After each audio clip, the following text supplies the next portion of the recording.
Hi, everyone. Before we dive back into the literal bloody party that we left you with, we just want to take a minute and say that there is going to be a higher than usual element of self-harm tonight. So if that's not where you want to be, we recommend maybe giving it a quick break, at least for the first half of the episode, and coming back later. Play safe, watch safe. You know, the safety mechanics are for you guys too. Always do the right thing for you. Thank you very much. Now on to the thing we just warned you about. Mac Prince is in a vest. As I said, he's wearing a leather vest. His shirt is gone. He is now down to what is arguably an extremely risque outfit for 1957. Clara's guess that it's leather resounds in the minds of her two siblings. And he tucks a bloody piece of mostly skin with maybe a little flesh behind it into his vest pocket in the classic style of a pocket square, and turns to the three of you and gives this broad, wide grin, the kind of grin that leads you into the tent of horrors where your death awaits at the haunted carnival. The smile that looks and that gives you the Sensiza effect of the door to a witch's hut on chicken legs opening. That threat and seduction of being somewhere else and going somewhere else and having something terrible happen to you while you're there. That's all bundled up in this beautiful, handsome, not Hollywood straight tooth, but healthy, bright, clean smile with maybe just a little bit of as of yet unrinsed by booze blood down here at the bottom of the smile. And he says, "Van Horsts, I'm glad you could make it. Would you like to play?" Always. You know that. How can you resist? The gesture encompasses a classic back alley craps setup.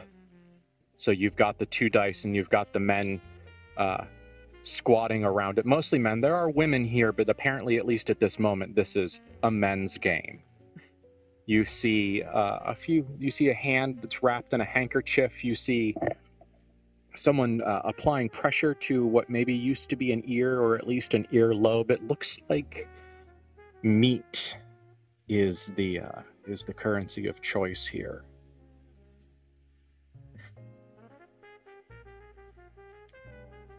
I shouldn't speak for my siblings. I'm always up for a game, but I wouldn't let you play alone. Okay. Mac gives you a look that is uncomfortably penetrating.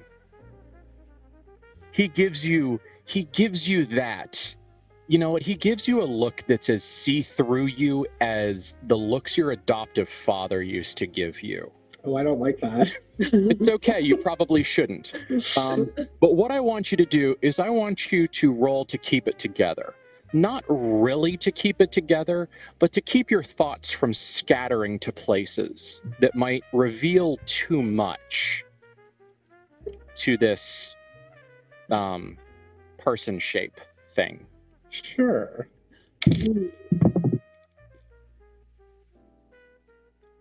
Well, that was terrible. Well, why did you roll that then? What a great way to start off. So keep it together is plus coolness. That's what my memory says. Oh no, willpower. Willpower. Yeah, you might be okay. Nope, still not. That is an 8. Okay, that's a thing that happened. Yeah, it is. We are not going to have the strain be too much for your mind to handle, but what this is going to do is essentially the look that he gives you is the I know look. that look. It's that I am a creature of decadence. I know what you do for fun. I know the things that thrill you. I know the things that make you happy. You know, I know everything. And you realize belatedly, this may not be true, but this is what's happening in your not quite centered head. And you realize that when you said, you know, I'll never let you play alone, you know exactly what he's looking at you about. There are no secrets in front of this creature. And so the consequence, as opposed to losing stability, is I'd like you to roll for your infirmity. Yeah, that's valid. As the stress level in your life goes way the fuck up. Well, that was a better one. That is a 13. That's a lot better. Yeah. So I think you're at -1. Yeah, I'm at a -1, and like I feel like I've got like the cold sweat sort of problem that you get when you have like a fever and you're like shivering a little bit, and yes, that sort of thing. I'm going to before we go further on that, because of what just happened, I'd like to use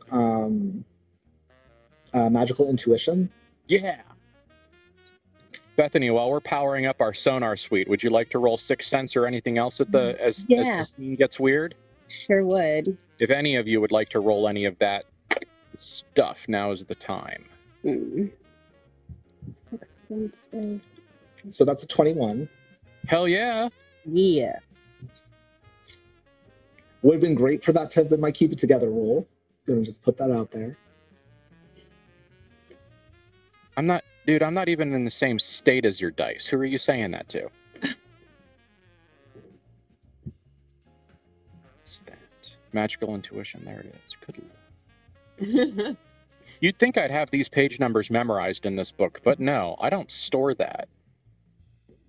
You've got more important things to store. Yeah, like what? The Sarah Lee jingle? That's living rent-free. So, you choose up to 3 options. Learn something about a creature's true nature, learn if something has a magical nature, or learn where the illusion is weakest towards other dimensions. Okay, which yes would you like to hear first? Something about the creatures. Is it like, can I learn, basically I'll learn something about the creature's true nature, perhaps, if there's anything that's not like just glaringly obvious, but like, and I'm curious to know whether or not that craps table is specifically magical. Sure. Okay, your question's in order. This creature's true nature is not human. What it is, however, and this is interesting, is that this is not an angel or anything else. This is a new thing. This is an earthier, older thing. This is a different vibe. You don't get, kind of the Lost City. You don't get an Inferno vibe. You get a here vibe, but a not here vibe. They're a creature of here, but they are a creature still. It feels like they've been here long enough to become a native, but if you could imagine that a soul was an invasive species, you would also be right. So they're not from here, but they're here now. Yeah. You could probably, if you really, really wanted to spin it into some interesting conversations about immigration in America, you could, but I'm just here to scare you, so... yeah, but they are powerful, and their true nature is exactly what this thing is right in front of you. They're about gambling and vice and blood and sex and flowers and enjoyment and partying and decadence and ritual. And it's, there's definitely... Savage is a word that has a lot of connotations, but the ones that aren't gross are the right connotations. This is a close to the earth, close to the emotion level, do what I want, not a lot of cultural buffers to keep him from going after what he chooses. So primal. Primal. That's the better word. Thank you. Yeah, very primal.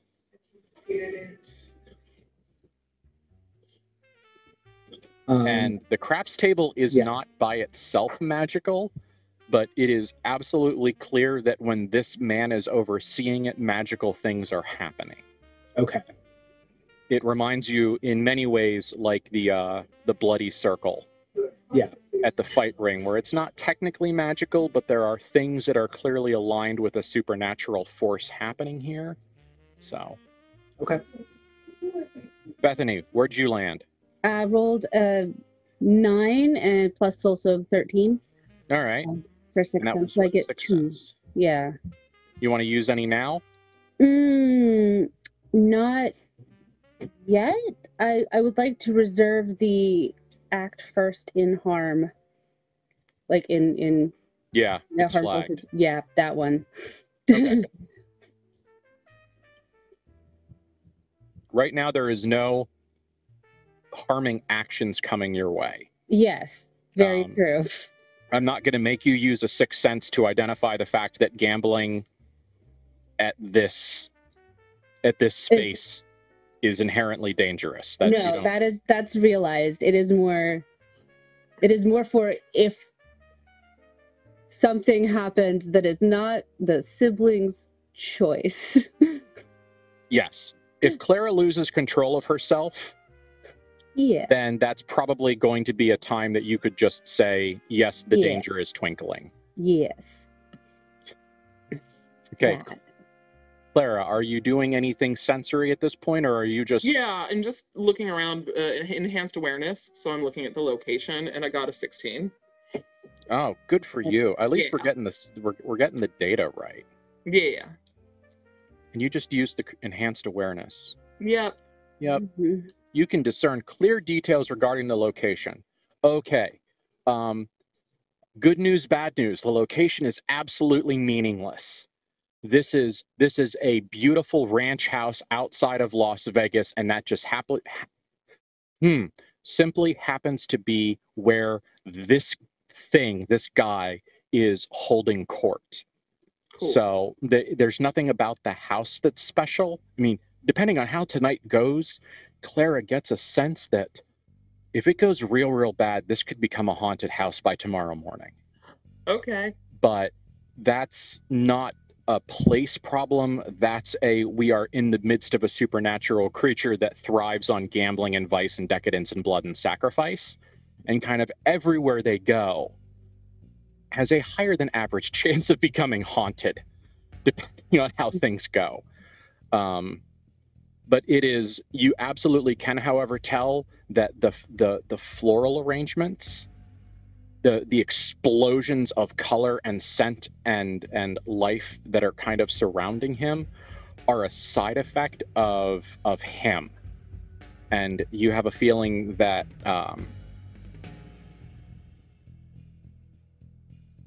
that these flowers will not be here next year. Like once these flowers outlive this infusion of other, that they will never be the same again. Interesting. In Clara's mind, I imagine that it probably seems like once the show is over, the actor is never the same. Yeah. So it's very much, they're a one-night show. This is their night. They're on stage tonight. And what state they're left in after that doesn't matter to the audience. Cat. Cat! Sorry. 65-foot tall jaguar stalks through the outer wilds. Roll for initiative. So you say, yes, of course, always ready to play. Matthew says, I won't let you play alone. Bethany responds in any external way, aside from just internal shrieking? Mostly that. She has not said out loud, he doesn't like the way I play this game. But that's what she thought. That's fair. That's fair. I won't adjust that assessment. He got mad the last time.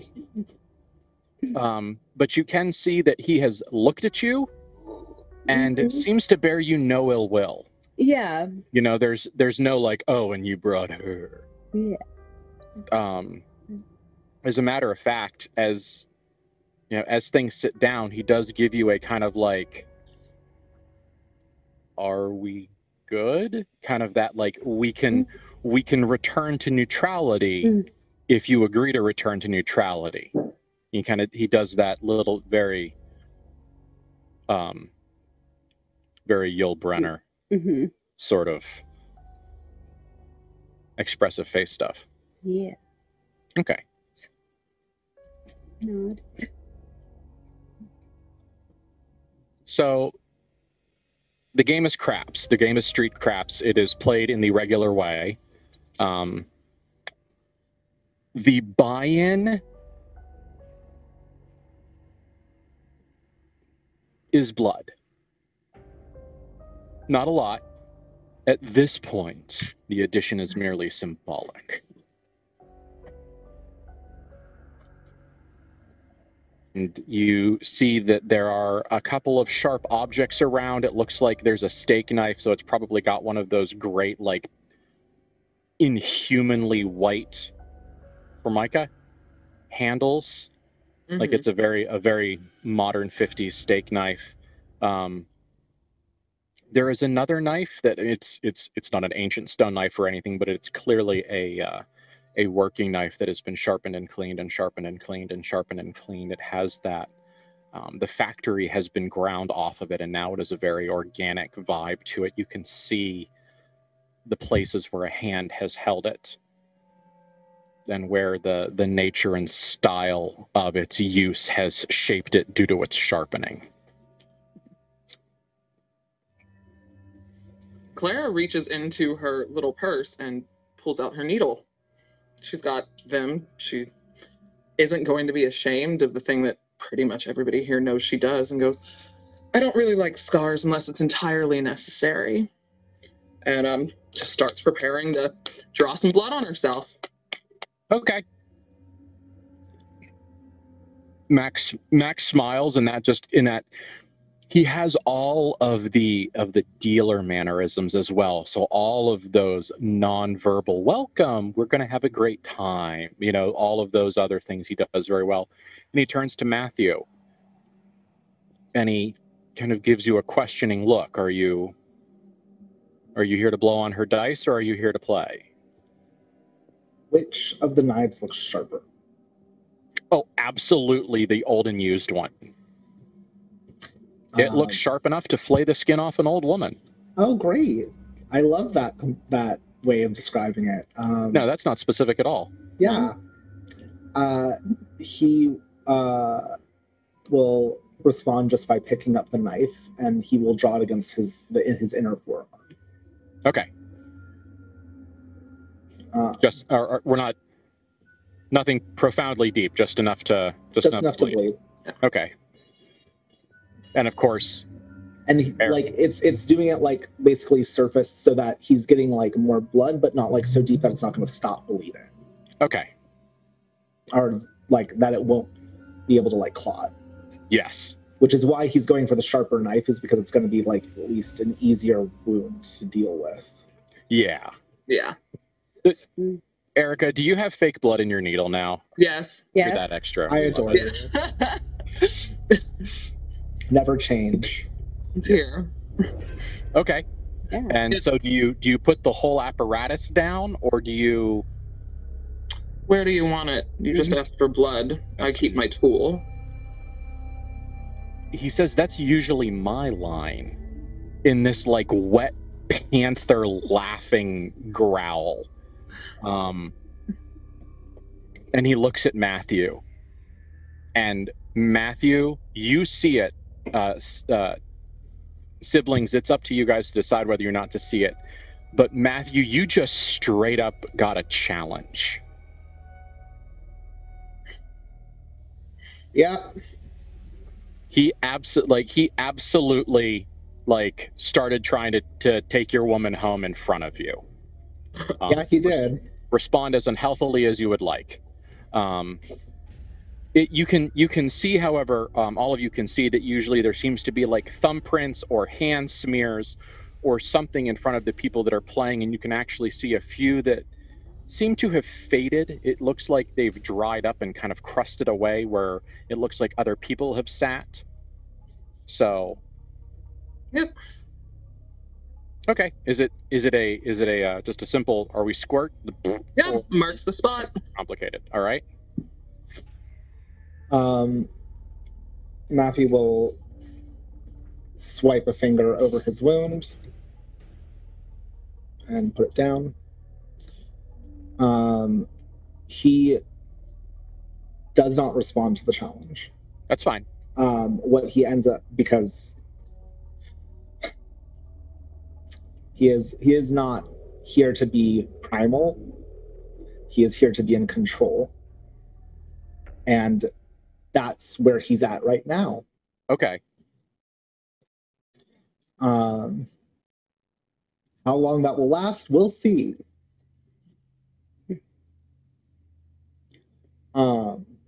So he will put his thing down, put his print down and say, are we playing? Absolutely. So what I'd like you guys to do is I'd like you to just roll 2 dice with the normal success range. Okay. 12. Okay. Yeah, not too bad. Looks like 13. Okay. After an indeterminate, strangely indeterminate number of throws, it seems like the betting here is less about money and more about energy. It seems like it's not about saying 5 more, 10 more, all in. It's not about tracking cohesive currency. It is about the level of enthusiasm at which you say you're in. It seems there's something about the performance, the action of being engaged in this gambling that is more important than the money. He is not here to make extra money. He is here for the drama. What are people betting? It depends. It seems to be almost anything. However, there is a person. Let's put him next to Matthew. Matthew, there is a guy sitting next to you who looks nervous. His clothing, the brand of his shirt, the cut of his pants, there are a couple of a very subtle American Psycho style identifying marks that you get off of him that make you think that this is a West Coast guy. Okay. So you want to put him somewhere in California, maybe he's got that kind of a vibe to him, and it looks like, you can't really tell, but it looks like he's about to run out of luck. There is a stress to him, and at one point, the dice are picked up. He picks up the dice, and Max says, "Are you sure you want to roll those? Things are getting a little tight for you, aren't they?" And as he says it, he does the coin trick with the knife. And the guy kind of gulps, like audibly cartoon gulps down his fear and says, yeah, double or nothing. Max says, double or nothing. You've got 2 of them. Things don't get interesting until they get tight. Anyway. That actually, that gets a weird response from Mac, because that was a good double entendre, and so it gets his attention. Mm-hmm. But he's almost that, you got my attention, and I appreciate it, but can't you see I'm fucking working here? Like that absolute, you've distracted me, but I'm not too mad about it, side eye. And the guy says, yeah, double or nothing. And he rolls. And seems to roll well. It's not a 7. So he's not completely free, but yes, it seems that whatever he's bet, there's something blatantly mystical going on here. There is some portion of this ritual that has yet to reveal itself to you.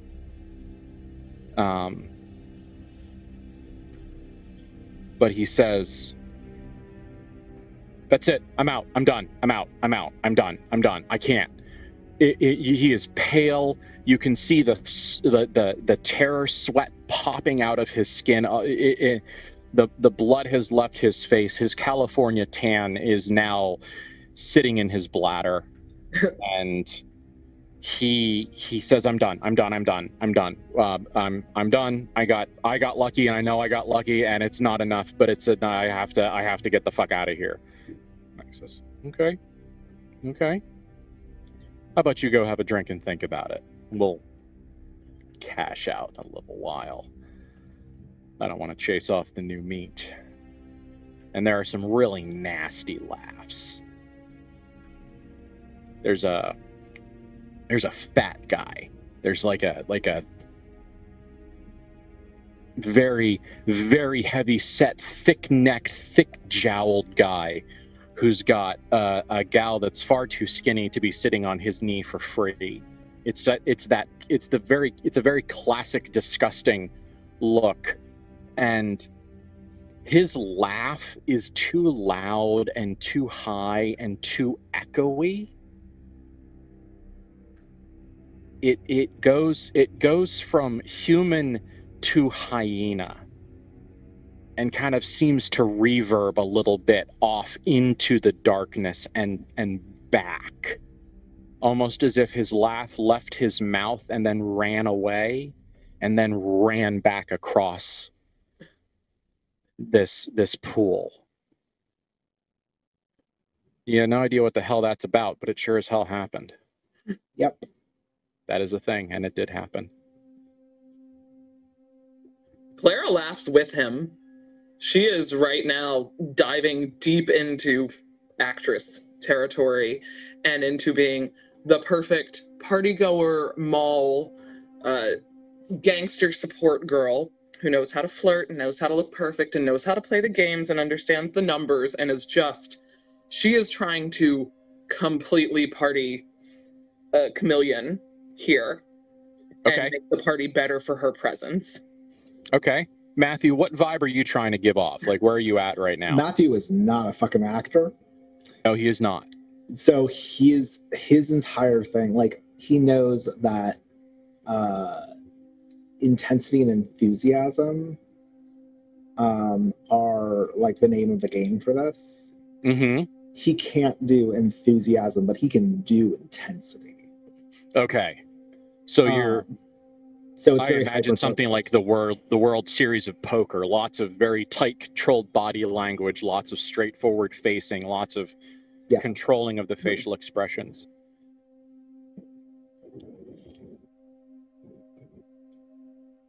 Bethany, this reminds you of something, and it's not great. Yeah. This reminds you, flashback time, to when you and your sister were kids. Mm-hmm. A really, really long time ago, when you two went out into the woods and you played a game of princess. And for some reason, some way, somehow, when you were done with that game, didn't you come back with some things that you didn't have? Your little toddling tyke selves came home with some things, didn't they? Yeah. Do you remember what they were? Mm. I think they were skins, weren't they? Weren't you wearing mantles of uncured leather? Mm-hmm. Fresh with blood and viscera still around them? Mm-hmm.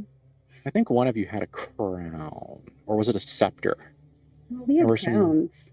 I think there were crowns. There were crowns. Yeah, there were crowns. And skull epaulets. And yeah. Old musty furs and yeah. That's what this reminds you of. This reminds you of that time when you and your sister went out into the woods and played pretend and forgot that you were pretending. It seems that what is happening here is that you have to invest in what's going on and you have to get into it. But if you do, it becomes real. So it's a little bit like this and a little bit like dinner with the Lost Boys from Hook. So it's a lot of that, like, it's a lot of you have to pretend that you can see through the illusion. You have to be blindly interacting with the things beyond. And you see in this moment an insight. It's not an insight that's easy to describe. It's a moment of insight that probably would let you begin the process to form a subcommittee, to form a committee, to form a joint project on maybe figuring out a way to get to the lost city of Metropolis. But there's some fundamental truth in this game that's being played that taught Bethany something in this moment. And you might be able to learn more, but you have to then sit at Mac's table and play yourself. That's up to you. How impatient is Bethany feeling? I'm gonna roll about it. Okay.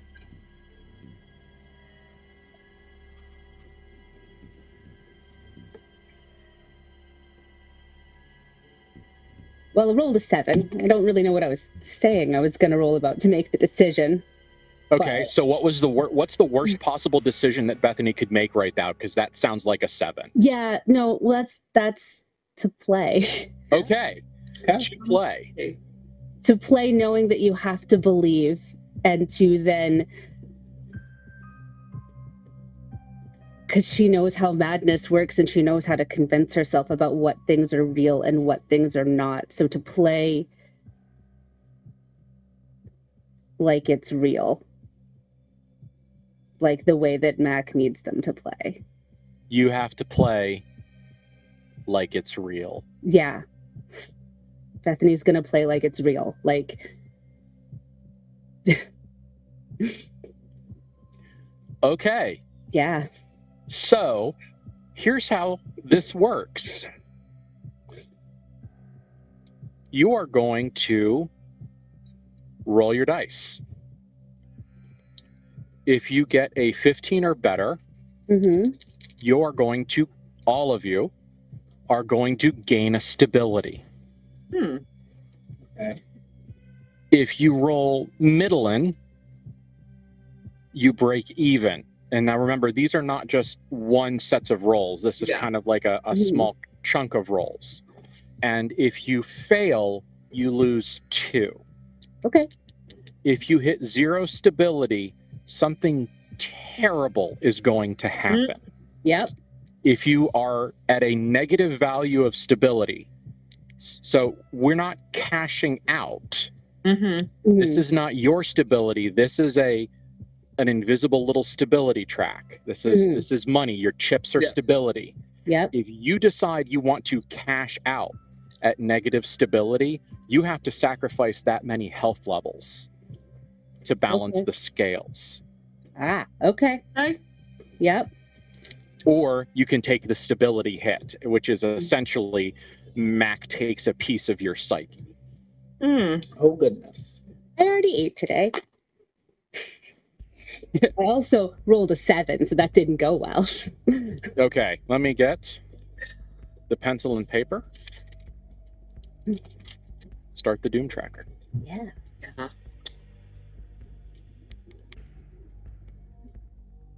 Okay, do you guys want to keep playing now that you've seen the actual consequences? Yep. I also have a question. Sure. Since it is not actively actual stability, is Bethany still, does she just have less money? for the metaphor. Oh, no, you can go into debt as much as you'd like. Cool. So here's my question, Sure. which is an important one. If someone else out of the three of us goes into negative, can we double or nothing on their behalf? Hell yeah. Okay. We can do all of the dumb things. This is a fantastic place for doing fantastic dumb gambling things. Yeah. Great. I mean, Sounds this is great. all. Break out that entire page of tropes. Yeah. Because now is the time. You are gambling with the devil. You are playing chess with death. We are doing that thing. Okay. Super good. Before we Just dive into this, Remember Jimmy. Hmm. Oh, I do. And that corpse in the back of the hotel. And that poor sad lady. Yeah, I know. Erica. yes, I want to roll for, or at least start preparing for, because Clara is doing her acting thing and trying to be the life of the party, forbidden inspiration. Ooh, okay. So that could either be at the end of the scene or somewhere mid-scene, but she is intentionally going deep into her art, which is both acting and decadence and drug and like vice. All of these things have been her art for a while. And so she's diving deep and trying to be inspired by the truth through all of this. So are we sharing a track, or is it each of us have an individual track? Each of you have an individual track. Okay, that's what I Yeah, want to check. that was my assumption. Yes. And what was that called again, Erica? Forbidden inspiration. Forbidden inspiration. Yeah, I hardly ever get to use it. It's great though. You said forbidden and my brain heard dark, so I'm looking in the D's, being like, where's inspiration, man?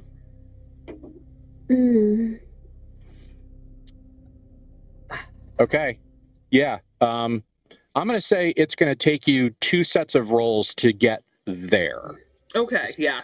This is all arbitrary made up stuff to apply some sense of structure to this. So if we don't like it or we want to tweak it, let's communicate. I don't know what I can roll about it, but Bethany wants to know if she can figure out what type of animal his leather is made from. Bethany, it's human. That's what I thought. I just wanted to be sure. You can still see the face of the person pressed off across his breast, frightener style. Like there's no secrets to you. Yeah. Okay, cool. Just been waiting for like since the dinner description. Yeah. No, fashion is made from people. It's silent. It's yes. Good. Just really wanted to know that for sure, Aziz. Absolutely. Good. I mean, on the bright side, it seemed to be willing. I mean, he's wearing a people suit. It's fine. Yeah. Since we are doing something that is these rolls are based on chance, does my infirm still do a -1? No. Okay, that was important for me. No, it just there are no pluses or minuses. This is not going off the stat right now. This is because everyone is playing fair so far. We are essentially just using the dice. If someone decides to cheat, Bethany, we can start talking about altering the rolls. Yeah, no, that makes sense. We're currently in a truce unless things get really terrible. I'm not. Look, I run game for the Van Horsts. I'm not here to tell anybody what they're doing is a bad idea. I'm just here to tell them what happens. So. Look, she hasn't contemplated eating his soul yet either, but... No, that's a whole ass Las Vegas buffet. That would take time and effort. Yeah. And might cause cardiac arrest. Probably. Yeah. All right. So, are we ready for the first run? Yeah. Okay. I don't want to get bogged down in the mechanics of it. I want to get back to the horrible tension of gambling with your soul. The titillation. Yeah. I rolled a 9. So, 2 down. 16. Okay. I rolled a 10, so we're even there. Yep. Okay. So that's the first set of rolls. Everything seems to go fairly well. Clara, maybe it's because you're over-investing or appropriately investing. Maybe it's because you're in character. You're not really... The lack of money is kind of throwing you off. and maybe it's your desire, maybe it's the memory of the table closing at the casino, and that sense of loss, and you knowing that this table probably isn't going to close the same way that one did. This table will play until you literally cut yourself away from it.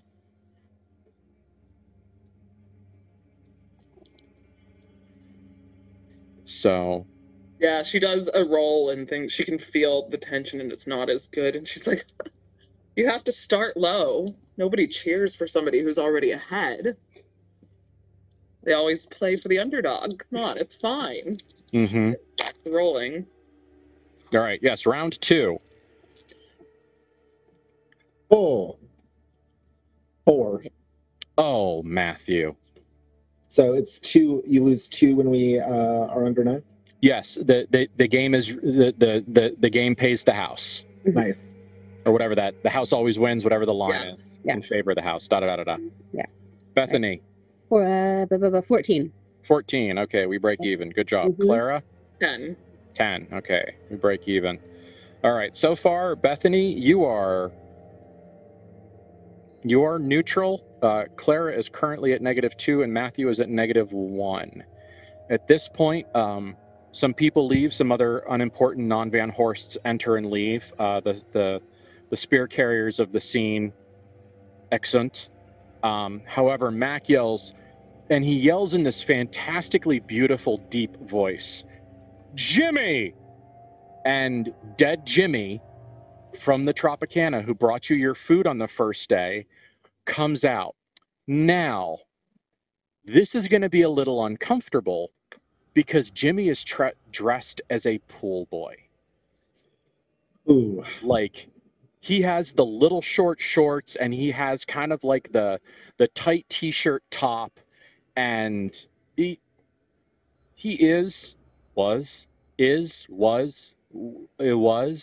dead, but he seems to be well preserved. Maybe it's the dry air, who knows. He seemed to have died in fairly decent physical shape, but he's still dead. And the blatant sexualization of this person while dead and still walking around, probably done deliberately by the person who killed him, is a whole ass vibe. And Jimmy comes out like the drink girl with drinks on a tray. And the worst part out of it is that he has the exact same look on his face at this moment as the first time you met him, when he was oh so professionally bringing your breakfast.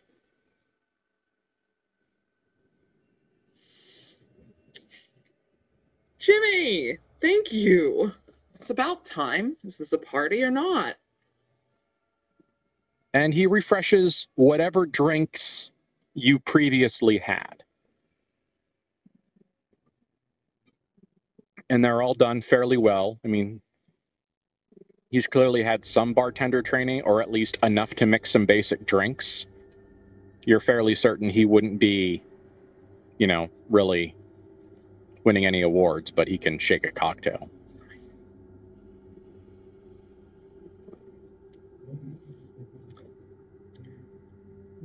I'm having the moment of, do I tip the dead boy? The answer is ritual. Ritual is comforting. I tip the dead man. Okay. How much do you tip him? The usual. The usual? Okay, the standard amount? Yeah. I don't over tip or under tip just because he's dead. You're so... I'm not going to give him a pity bonus. 1957. No microaggressions for the undead then? Okay, that's fine. If Matthew's being generous, it's probably a 5-er. Okay. Just take a moment. Here's the part that makes it even worse, because we need to put a maraschino cherry on top of this worst sundae, is that when you give it to him, the series of facial expressions that the muscle motions in his eyebrows and in his cheeks, his nose, his mouth, his smile, his head tilt, everything is animatronically perfect in the exact same face he gave you when you tipped him the first day he was there. It's the smile, the thank you, the warm acknowledgement that, like, yeah, you're supposed to tip me. I know you're supposed to tip me. You know you're supposed to tip me. But I'm supposed to be super thankful that you're tipping me. Like, I'm surprised. So that entire, like, oh, thank you, sir. And just, that, like, I'm going to say thank you, but I'm not going to get in your way. I'm not going to kiss your ass. I'm going to acknowledge your largesse and get the fuck out of your way. Like, and it is down, like, even the little intake of breath that he uses to say, oh, thank you, sir, is exactly the same. Oh, it's so gross. It should be.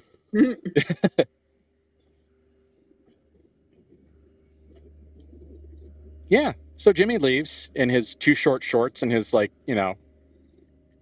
little blue sailor shirt. All right. Clara looks out after his ass. Yeah, it's all right. Man. Yeah. Worthy of a second look. I mean, he's dead, so you're not really sure how far you're going to get, aside from merely admiring the art, but... Clara's mainly just looking. She's not really touching other people nowadays, other than her brother. But she's allowed to look. The part that's fantastic... The party. The part that's fantastic for me is that on my screen... Elon and Erica are on either side of me. So all of the stuff that Elon just did, that entire face journey, was aimed perfectly at Erica on my screen. And that made it so good. Anyway, I love you guys. This is so much fun. Yeah. I'm so glad we get to do this together. Yes, so Jimmy leaves, and that was awful. And we get back into gambling now. Yeah. Do we want to do more? There's a tension. There's a sense of stakes. He's getting that. There's a. You don't want to call it flirtatious because it's not sexual, but there's an energy building up in Mac. You get that sense like he's about to see. You want to make this a little bit more interesting. Clara recognizes it absolutely, having a longer history of gambling, but both of you two are in your own way scholars of the human experience, or feasters on the human experience, mm-hmm. Bethany. So you have a sense of recognizing that he's winding up. Yeah. Surrounded by the flowers, and there's the different people, the faceless, nameless non-people come and go. Some new girls show up and some girls leave, and then some guys show up and some guys leave, and there's some laughing, and someone's chased around the pool and someone's pushed into the pool, and it's all very of the time, mm-hmm. which is super gross. Mm-hmm. So let's roll another set. Yeah. Hey, Matthew, blow on my dice for luck. You will blow on them. Okay, no. Hold on a sec. Matthew, how hard are you going to get into this? Like, is this, like... He is not going to blow on them sexily. Like, is we it are just... in public. Okay, so this... like, is this... It is more of a... Okay. It's not like a dismissive pwah, but it is not like I'm gonna lean over and waggle my tits and like stick out my ass and be like, ooh. Okay. There's a line he has to walk at this point in his life. Clara, do you provide the TNA for this ritual? She's leaning over. Yeah, okay. With her very low-cut, one-shouldered shirt dress. Absolutely. On. Okay. Yeah. So on this next roll, before you roll it, mm-hmm. on this next roll, your gains and your losses are increased by 1. So now it's -3 or +2. Oh, that's great. Nothing will ever get better. Of course not. We're just exploring the ways it gets worse. 15. Okay. 19. Okay, Bethany in the positive. Yeah. Clara rolled a 2. No, a 7, but might as Okay. well have been a 2. I think I'm also in the positive now. Or no, am I in the negative? Or am I? Bethany is currently at +1. Matthew just broke even, and I just broke even, yeah. And you can feel a tension on your soul relieve. So there is an effect there. Clara, you are at -5. My sister, you get to feel like I do all the time.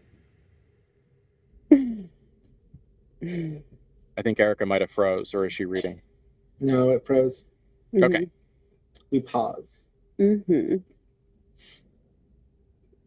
While we see what's going on with her, Bethany, you can absolutely see that there is a binding starting around your sister. Yes, that's what we expected. So that's going to crash, and she should be back in a minute. Sorry. Yeah, we went all over the place. Yep. Yeah. That's okay. They can still hear us. Our dulcet tones remain unmolested by the vagaries of technology. So what happens is that there's kind of like a binding that's starting to occur around Clara. It's not great. It's pretty nasty, but it is also not very deep. It's a little bit, imagine, if you will, that she is in a snare, but this snare is a manually controlled one. So instead of a deadfall snapping naturally, someone is standing somewhere getting ready to yank on something and draw the snare tight. So Clara's in an amount of danger, but not a lot. I mean, it's there, but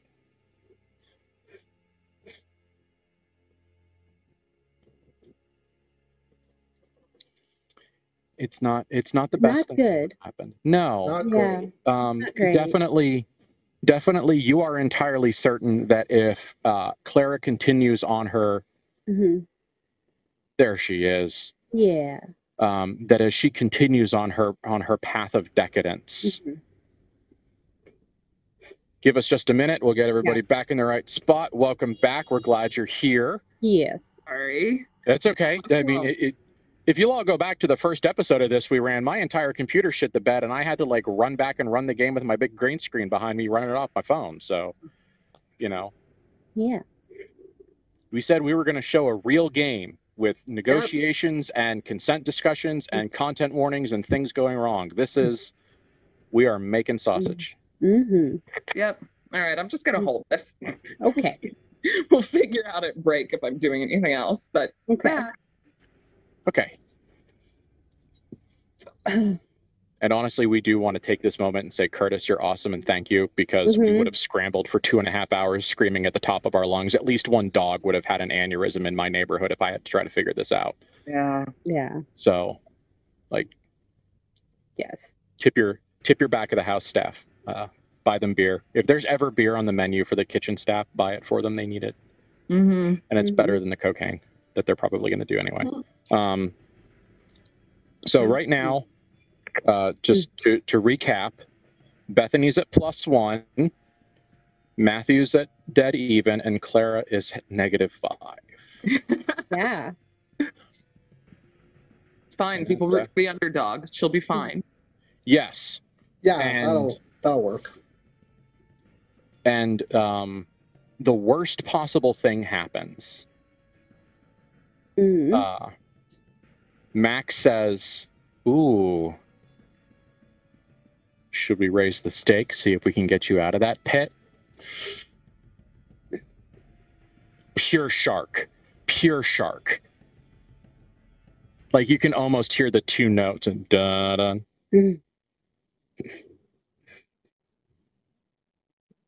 Don't you always raise them between rounds anyway?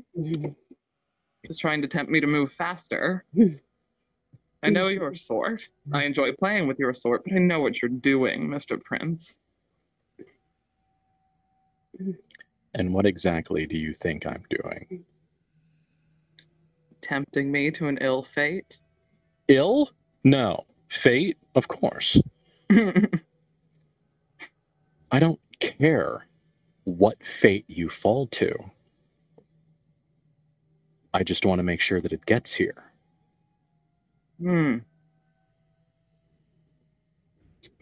Playing the game, half the fun? You just want to rush to the end of this all?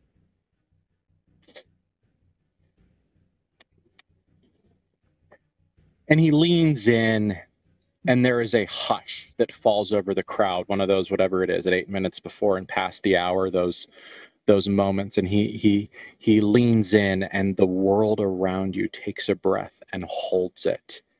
And in a voice that you find unpleasantly familiar, it's not his, but it's a flashback echoing in your ear. He says, "Death is only the beginning." And then shakes the dice real hard. Yeah. breaks the moment, and then shakes these two dice. And there's a sound to them, and that kind of a loud rattling. It's like they're bigger than they are, and they're in a larger space, and there's a leaden echo to them. It's gonging. It reminds you of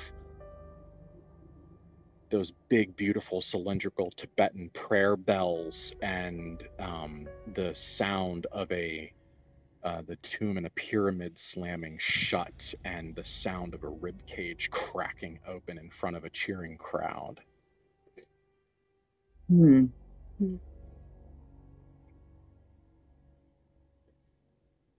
But also, you could cash out, and we could just go back to the drinking.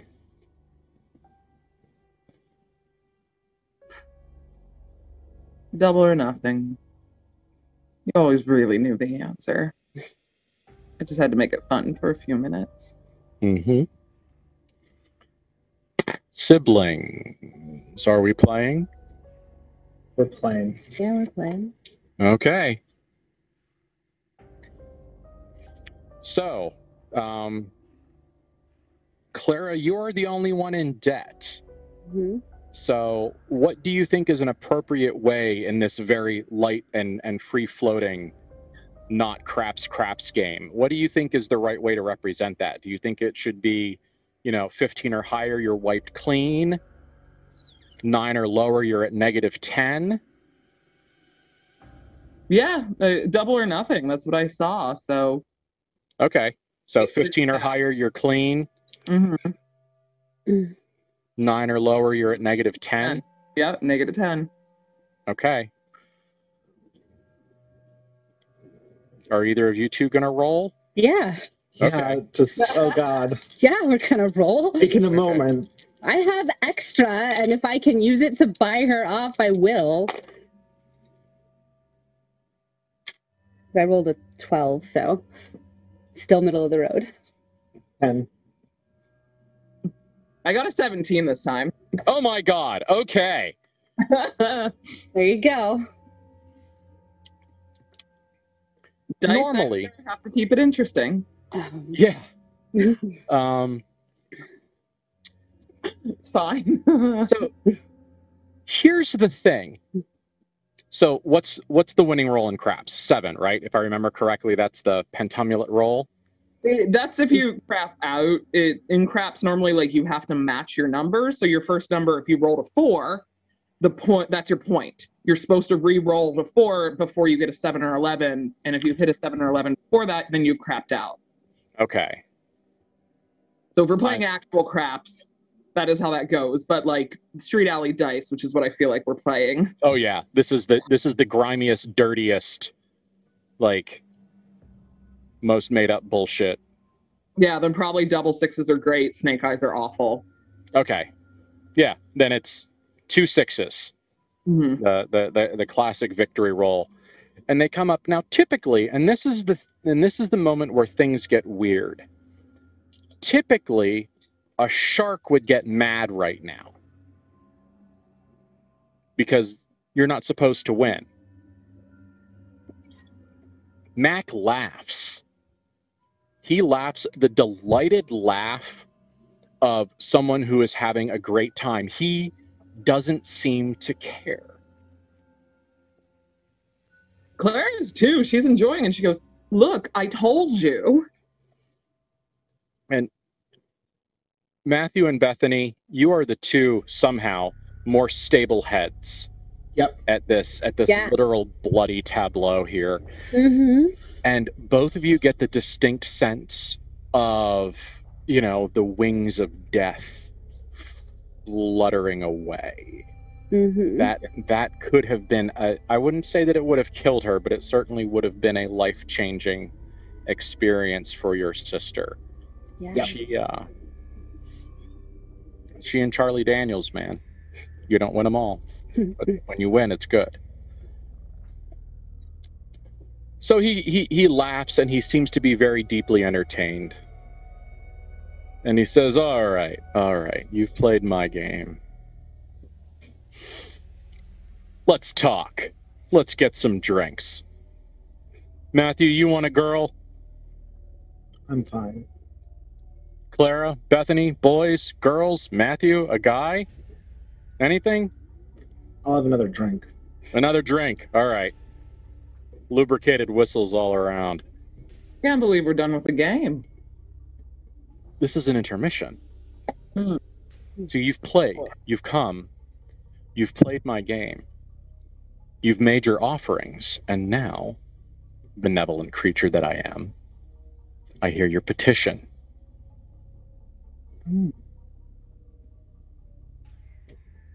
So you do raise the stakes afterwards.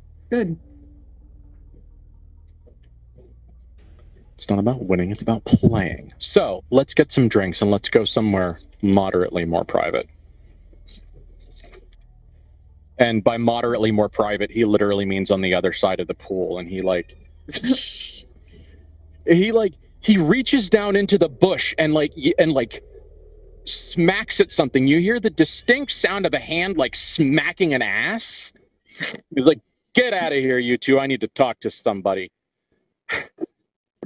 And two guys get up and run, scamper around the outside of the bushes, clearly attempting to be unrecognized in 1957.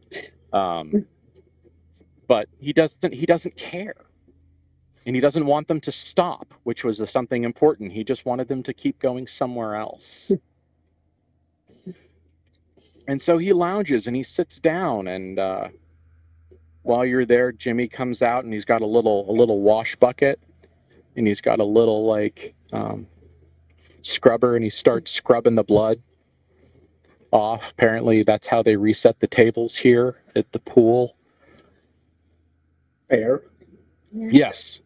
So drinks are had, and he lights a cigarette from his fancy little cigarette case, and he lounges, and as he lounges, his face brushes one of the flowers, and he nuzzles it like it's the neck of a lover, and then bites it off.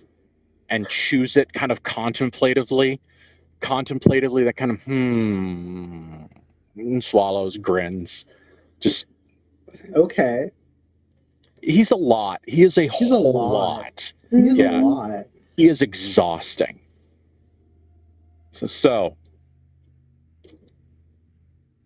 you've been making some waves. I've been hearing some things about you. Some rumors in some darker parts of this city have been talking about you. And I'm so glad you came to see me outside of work. It's so difficult to talk where you work. No one wants to know about what you're doing for fun. But we're here now, and you've played my games. I think we'll play a little bit more later, though. But tell me, what are you here for? If you wanted to talk to me about something at the Tropicana, you would have caught me there, made an appointment. So you want to talk about something that isn't work. Power. Power? And knowledge. And knowledge. The root of all evil. What does the word Metropolis mean to you?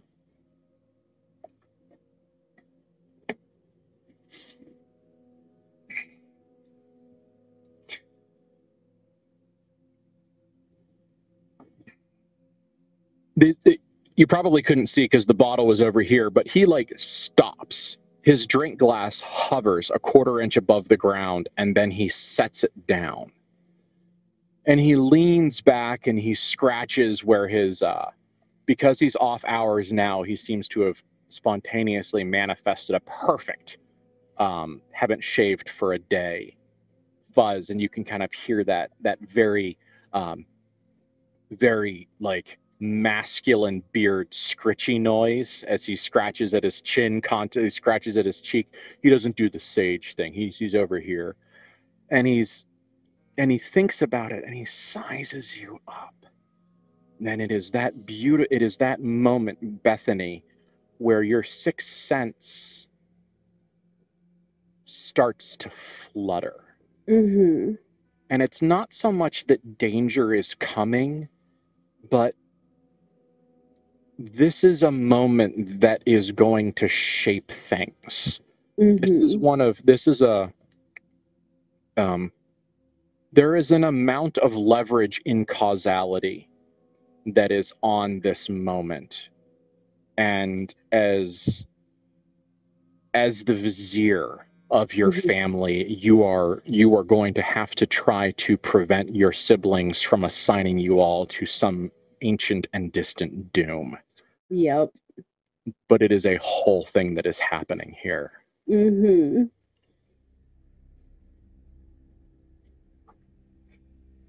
Metropolis means very big city.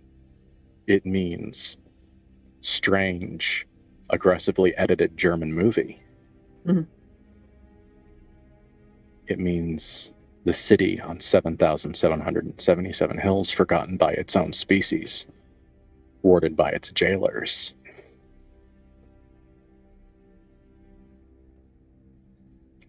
What does Metropolis mean to you? Yes. Yes.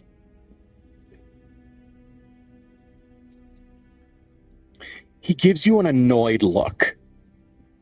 He's not angry, but he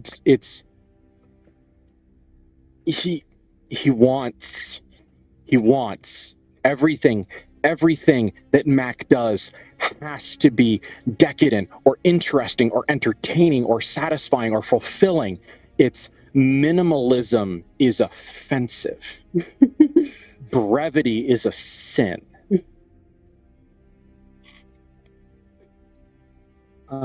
Matthew will put down his drink. Okay. And throughout the entirety of the time that they were playing craps, like, he was intense, but he was never enthusiastic. Okay. He was never animated in the way of someone who was in the way of Clara, or someone who was actually enjoying what was going on. And he starts to speak. Mm-hmm. Metropolis is a place where power matters, where it is not a cage, where we are not ruling over something that doesn't even matter in the end. Metropolis is a place that we want. Oh, I like that. I like that. I like it when you want, Matthew. It shows me who you are. I don't know if I like who you are yet, but I respect who you are. Now, Bethany, I've learned a lot about what you want tonight.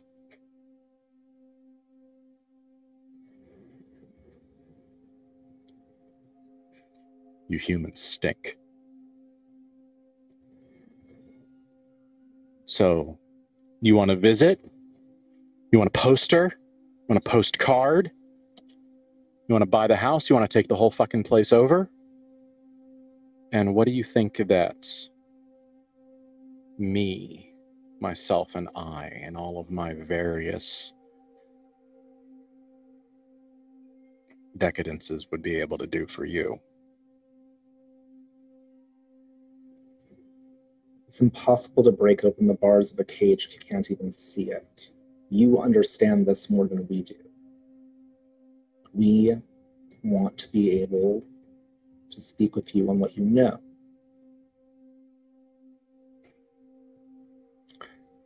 I'm not in the habit of training conquistadors. But you are in the habit of giving people what they want and letting them indulge themselves.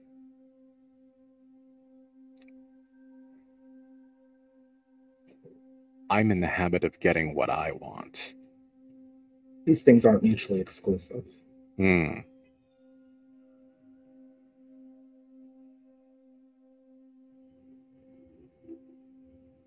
Matthew, I have concerns for your sexual partners because you haven't asked me what I want yet. What do you want? I want you to make a problem of mine go away. I'm listening. Someone. And when he says the next few words, when he says the sentence that starts with someone, he unfurls a little bit. The next sentence makes him angry on a fundamental level. And the thing that he has folded into a person's shape strains at the lie he wears underneath his leather vest. And something with no skin, with flowers in its hair, with the taste of blood and corn alcohol and semen on its breath, and blood from a severed head being kicked through a stone circle on its feet, and burn scars from melted down gold. It is here, and it is awful, and it is angry, but it is not angry at you. It is offended on a fundamental level. You are simply the people it is telling about being offended. Someone has been sending cheaters to my games. And I am wroth. However, it is in the nature of myself that I am currently unable to seek out and resolve this offense to my person. And if you desire my help, and you may not enjoy my help, but you will learn things through this suffering. If you desire my help, I desire the cessation of this little trickle of scared, stupid little poor people with numbers they shouldn't know, breaking my laws. Because I don't care if you win. I don't care if you lose. I care that you play.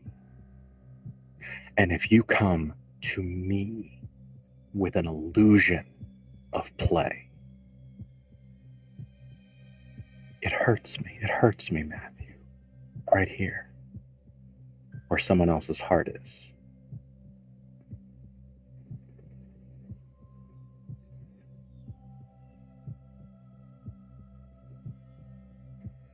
I think that you know enough about me that I abhor those who break the rules of a place, even if there's not mine. Oh, yes, I know all about your opinion on taboos. Oh, I'm sure. He will look at Bethany and Clara before he says anything more, because he is going to check and see what they're looking like. Clara looks incredibly on board. She's got ideas going about how we can start catching cheaters already. And the whole taboo thing, she just looks like a kid who caught with her hand in a cookie jar and is still going to really enjoy that chocolate chip cookie. Yeah, she is. Yeah.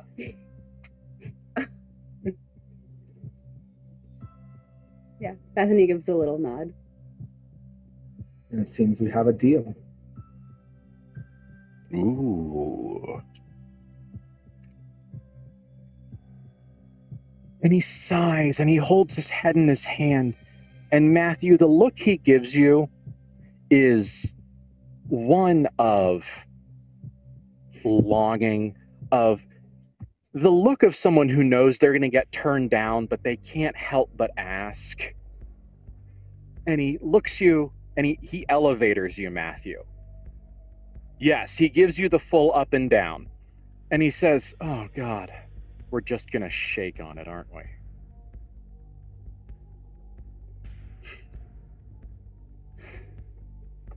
Matthew does actually laugh. Good. And he laughs too. Like, he enjoys the fact that you find that humorous, even if it's an awkward laugh or an embarrassed laugh or a It's actually like a full-on laugh. Great. Then he is delighted by your response. Hello, kitty. He is delighted by your response and reciprocates with good humor. He's so fucking weird. He is very weird. Yeah. Matthew will actually reach out and grab his hand. And basically like the thumb grab, basically a very aggressive deal grab. Yes. And he will look him straight in his inhuman eyes and say, "You're already helping me indulge my vice."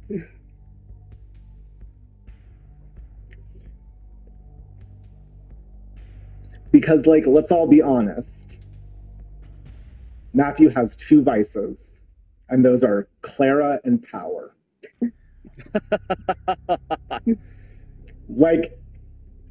We gotta be honest here. All right. Fair enough. Okay.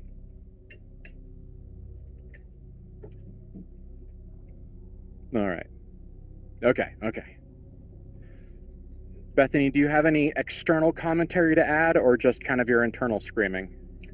Just internal. Okay. She is letting all this happen.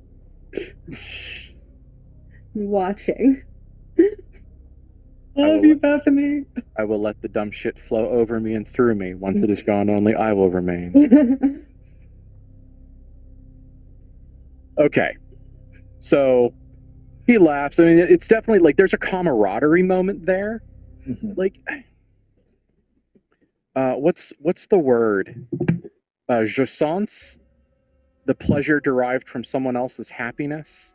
Yeah. That is what he thrives on. It's like he knows that how he is acting inspires decadence and incites decadence and pleasure and the seeking of pleasure, but he likes it when other people do it too. It doesn't have to be him. He just wants it. He wants to be surrounded by decadence. This is a guy who could walk into the harem of 1001 Arabian Nights and be perfectly content, eating grapes and drinking wine and watching the orgy. He'd probably take part too, but he'd also just enjoy being around it. And so the moment where you say, "Oh, you're already helping me indulge my vice," you'll never be friends, but the working arrangement became a little bit more friendly in that moment. He says, "Well, gonna have to make some things happen, Jimmy." And this poor fucking dead kid comes out, and he's holding a a beautiful stainless steel cocktail shaker, which he has not stopped shaking. And he can't. He walks out of the back of the house. So you guys are all the way across this long pool. So there's a significant difference. There's a significant distance. And he yells in front of everybody here, "Go dig up the dead lady behind the Tropicana. I need her wallet." And he tilts his head to the side in what is clearly, in what all of you recognize as the waitstaff version of, "Now?" He says, "Yes, now." Finish the drink. And lights another cigarette. It's going to take him a couple hours to get her body dug up and find the wallet, because I absolutely had him bury her with the wallet. I don't think I had. Anyway, lights a cigarette. So, more dice? More drinking? Whores? Cocaine? Heroin? Laudanum? Drinking and heroin sound great to me. All right. You? Heroin? Matthew?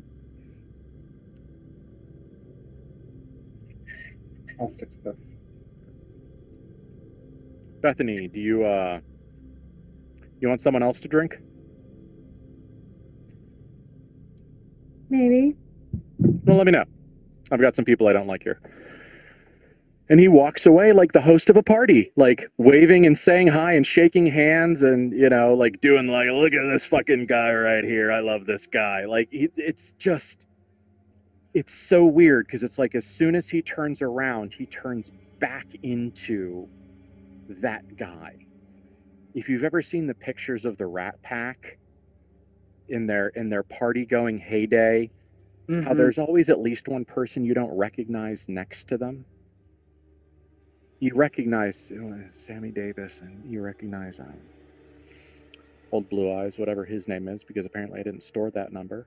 Frank Sinatra? Yeah. Oh my gosh. Yeah. I like that you remembered Old Blue Eyes, but you didn't remember Frank Sinatra. Yeah. My storage is terrible, and it is not alphabetically indexed.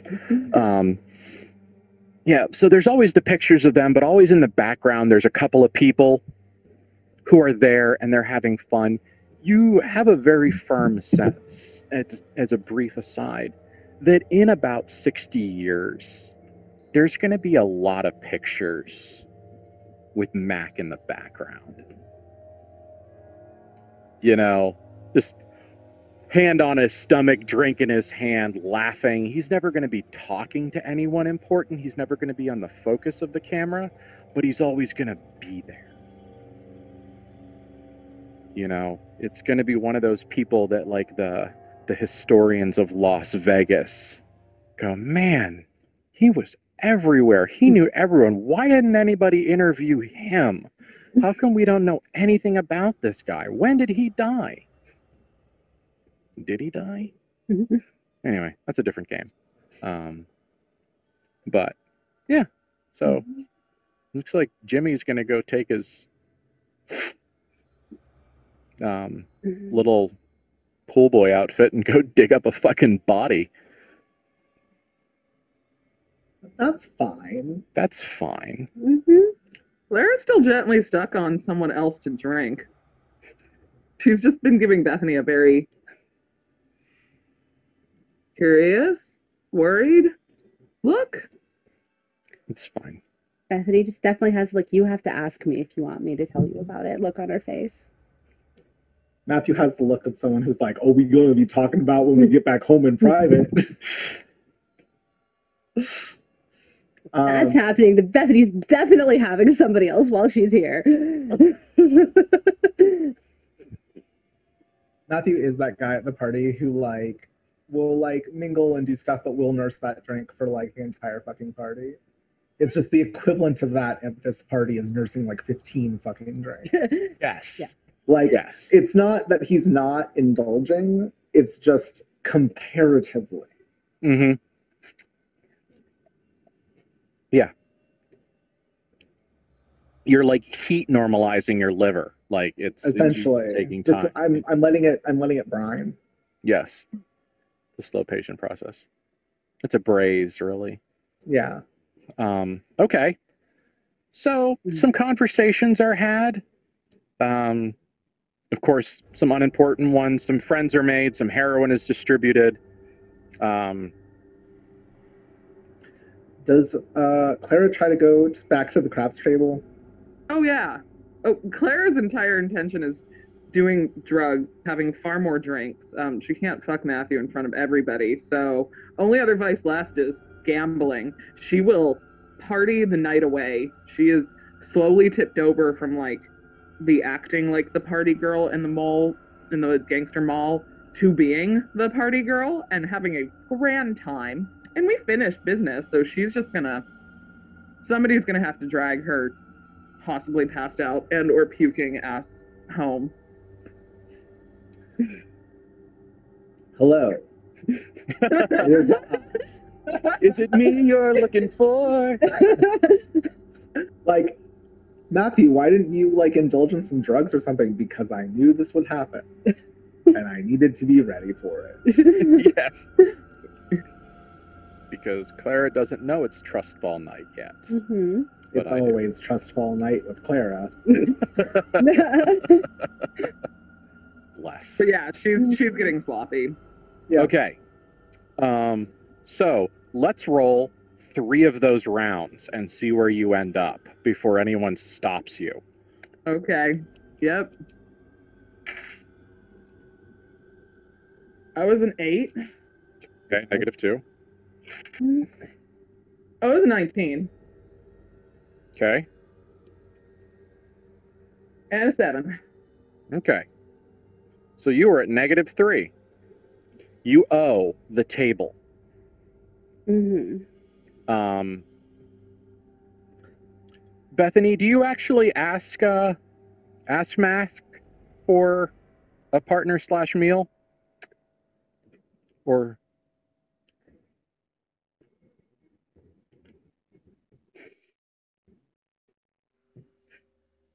I was like, I don't know where she is in her soul hunger. you're pretty good, Okay. but it's one of those like, that was awesome. Yeah.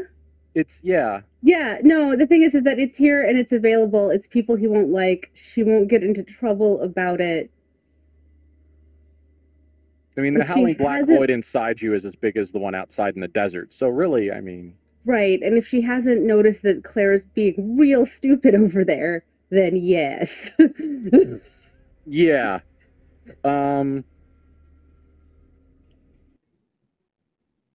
Also, she like ended up at the table, so she feels kind of like that's what she won. Sure. Yeah, absolutely.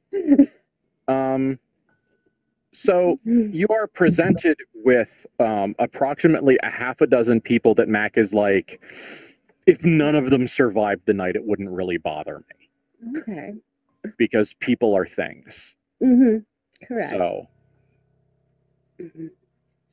so it's definitely male presenting, female presenting. You could have a sexual partner. You could absolutely, like, he would hold them down while you drank their soul without their consent. She knows it hurts now. So it's better if it's somebody she doesn't like. Well, they're not really people. No. Fine. This is fine. She looks at Mac and says, pick one for me. She'll let him pick. The look he gives you is the most, like, bromance loving look that you have gotten in a while. And so he's just like, and so he's captivated by this idea. And looks at you, looks around, looks at you, looks around, his eyes alight on a gal. And Bethany, you hate him a little bit. Mm-hmm. Because she's in a red bikini. Man, And Mac. her skin's a little dusky. and there's a vibe to her. Mm-hmm. And he says, "Don't worry, she and I go way back. She won't mind." He calls her over. He says, "You owe me." And she says, "Yes, I do." And he looks, and she's looking at Bethany, and she's looking at Mac, and she's doing the mental math. And you can absolutely say, "Are we about to have a threesome?" Like, clearly, I mean, that's what she's expecting at this point. And she says, "Are we time for me to pay off what I owe you there, big boy?" He says, "Yeah, I think we'll be even in a little while." She says, "I like everything I'm seeing. You like everything you see?" Bethany? Yeah, she's definitely gave Mac a look because she knows he knows when he picked her out. But yep. Okay. Gonna, yeah. So, Matthew, before we handle that violation of the human spirit, yeah, how about you give me let me look at my general moves. How about you give me a observe a situation roll with a -1? Is that in addition to the -1 for my infirm? Yes. That is a 16 -3, because I don't got great perception. So that's 13. 13. Okay. So you don't get to influence Clara's next decision. But Damn it. after she makes it, you do get to like pull her ripcord if you see fit. So Clara, you are at -3 and you are given the double or nothing offer again. Are you going to take it? Okay. Of course. All right. Yep. So is this just a single roll this time? Yeah.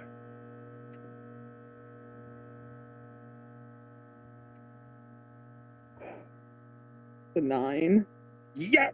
Okay. I like it when things get worse. Yeah, Okay. it was 7, and I'm like, oh, 7, 2.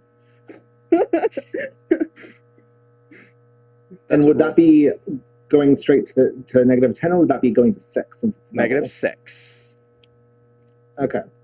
So that happens. Yes. So am I able to get there before she has to pay up? Yes. So essentially, you are being spoken to by like another businessman or someone has your attention, and you're like, "Oh, okay, I can have enough of a conversation with this peon that I can be entertained while my sisters go bonkers." Right when you hear the of a significant gambling problem arising, and you see your darling love of your life, sister idiot, slab squatting in her heels by the table, looking not like she won. Matthew will power walk over.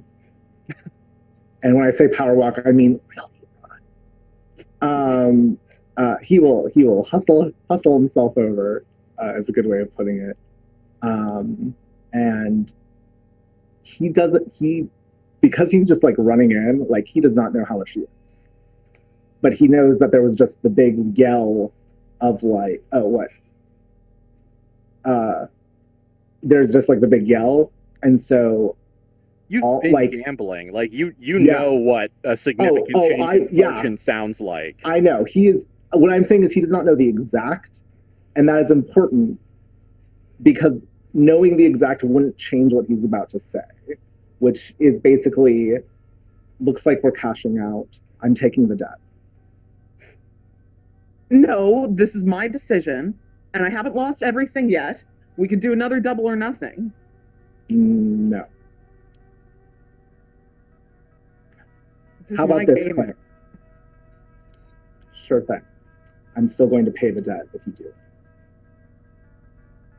That's not fair. That's not possible. It's your choice. We can double or nothing this, and I'm here. Is Mac still dealing or rolling? Yes, but he is also in the room with Bethany, which you guys don't know, and neither of you will. You two won't realize this until you sit down later and be like, "So what?" Yeah. So she looks over at Mac with like a "Help me! He can't take my debt." Like, Matthew will look at him also and say, "Is it against the rules?" Clara, the look that Mac gives you is so cold. It is frozen metal cold. It is wriggling metal worms on your skin cold. It is the needle before it breaks skin cold.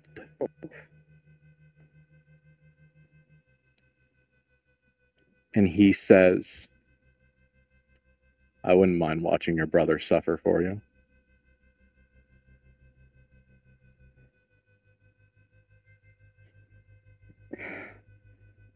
this is ridiculous, Matthew.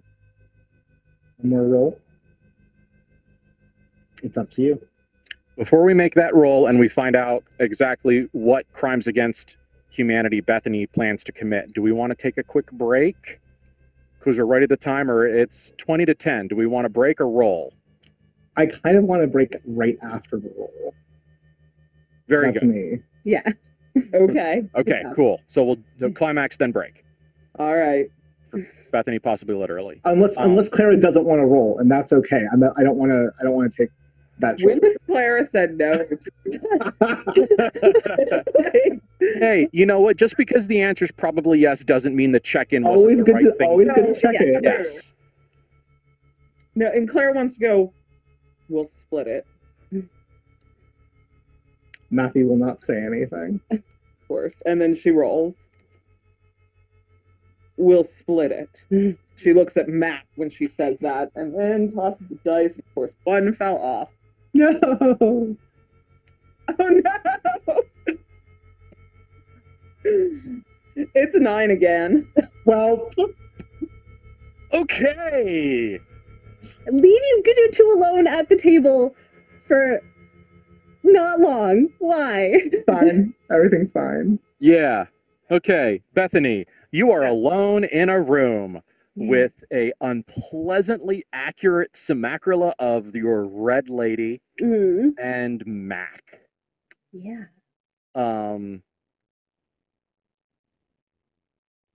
Is this even going to pretend to be sex?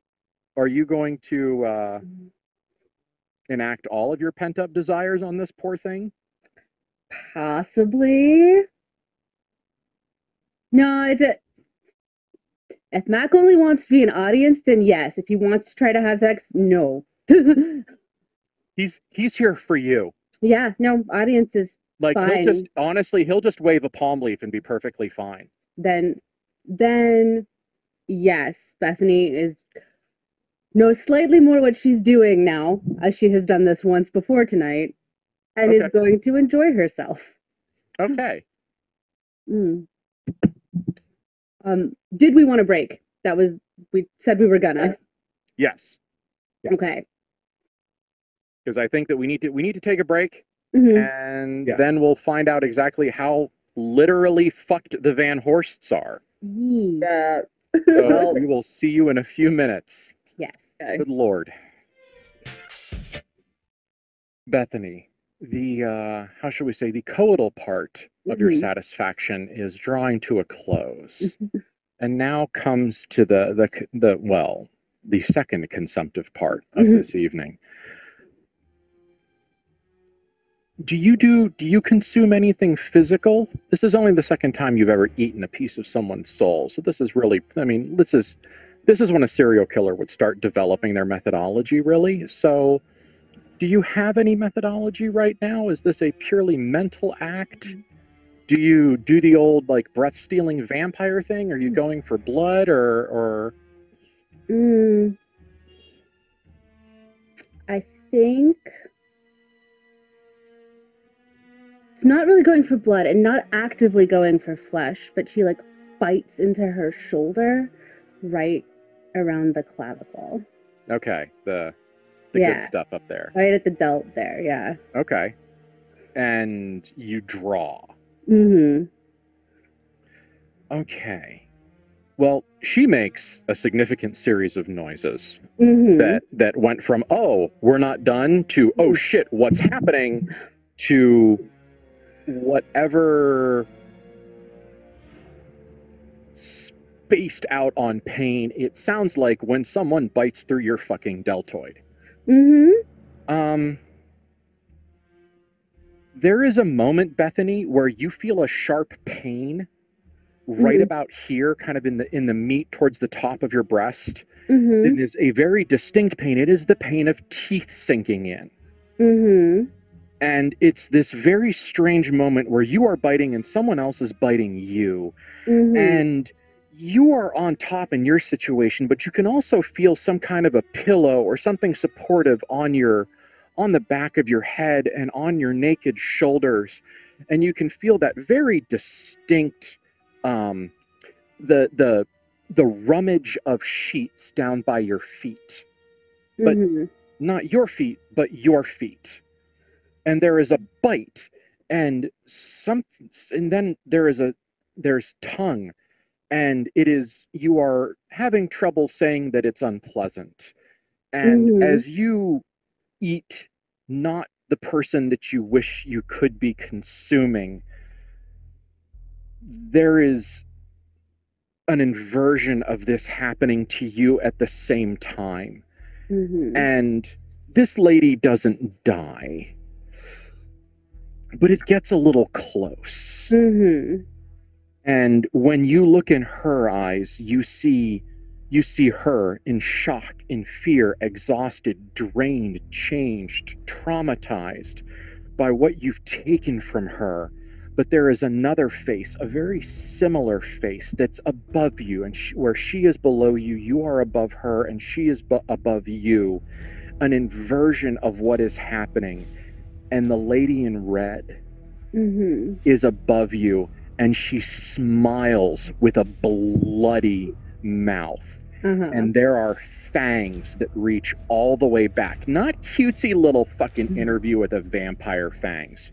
We mean thick, round, liver puncturing, meat shredding fangs.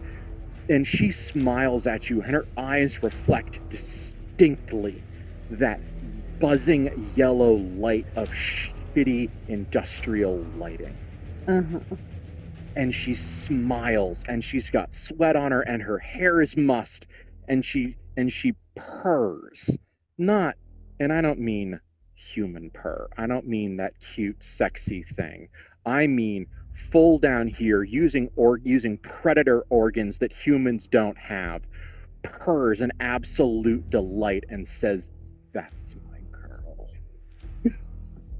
And you snap back to where you were, not where you are, because that you's dead now. You're back to where you are. And in what shape is your partner of the moment in? Definitely more messed up than Bethany intended. Okay. Alive? Yeah. Okay. Yeah. Okay. Yeah, still alive about it. Probably real messed up. Yes, okay. So there's some exposed meat, some exposed tendons. We went from the glaze. Yeah, it's not like, oh, cute. Oh, I can see an impression of teeth. Like, there's multiple bites places, and like definitely ones where like full imprints of teeth have drawn blood.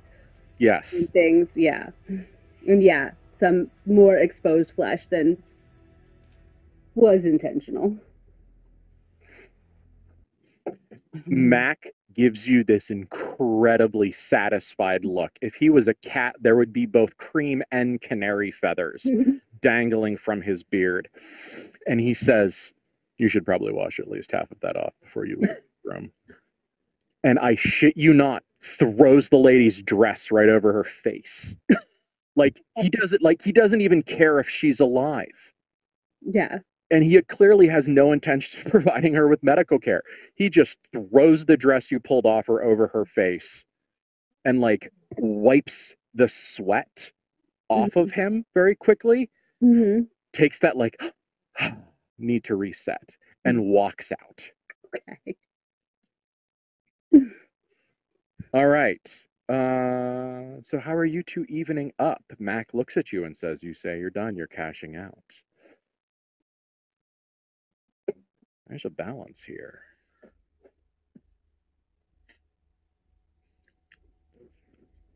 Matthew, if we're playing together, we could roll again. If it's both of us, one more double or nothing. No. If you wanted to be in this, we have the stake. And if we lose again? We're going to be fucked up no matter what. We should walk away.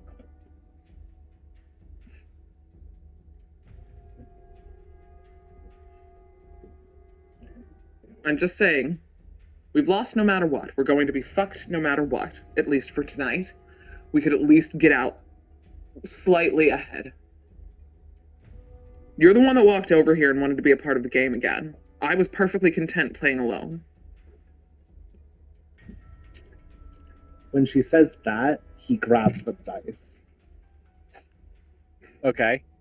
There's an implicit double or nothing to this. Oh, yeah. No. Oh, yeah. Okay. This Okay. is going to be... I'm the worst influence. I'm the worst. Okay. Now I'm going to pause this. Yeah. Because At this point, you guys are at -6. Mm-hmm. I have the bare bones of the mechanic that's going to represent these repercussions. Right now, it sucks, but will not be character changing unless you choose for it to be. Yeah. Mm-hmm. If you end up losing this double, you will be at -12. And the repercussions of that will be exceedingly long lasting. And I appreciate the fact that Clara has talked Matthew into doing the dumb. And I'm absolutely in love with it, but I want Elon and Erica to be aware of what doubling down in this moment would mean. Yeah. No, I know. It's hard because, like, Elon is like, ooh, maybe not. But, like, I feel like the toxicity of their relationship means that the goading, like, I cannot imagine that goading not working. There is a compelling in-character argument to do the dumb. I just wanted the players to do the dumb with their eyes wide open.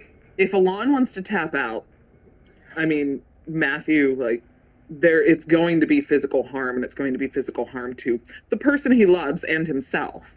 Like, yeah, Matthew might be the prevailing cool head here.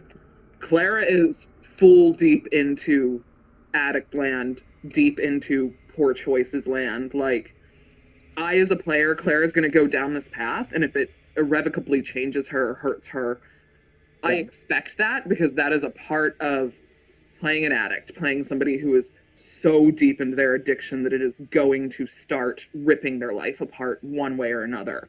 But I don't want to bring your character on that path if you don't want to be there. I mean, I made that choice when I decided what our relationship was going to be, and knowing what your character was like. I think that I would want to do it because it feels true to the character. Okay. Mm-hmm. No answer is wrong. So if it's anything under 15, then we go to 12, or how does that work? Essentially, if it's 15 or up, you wipe your debt clean. Congratulations, you walk away twice in the same night against all odds. Yeah. If you do 10 to 14, the debt remains at -6 in this really weird, probably statistically insulting abstract.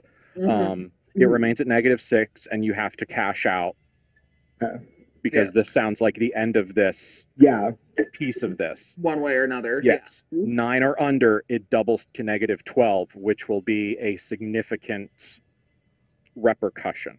Okay. All right. Somebody save the game.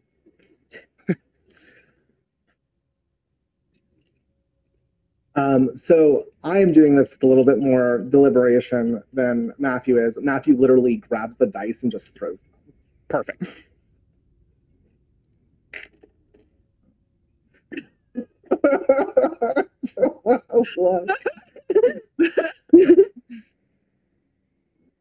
Okay.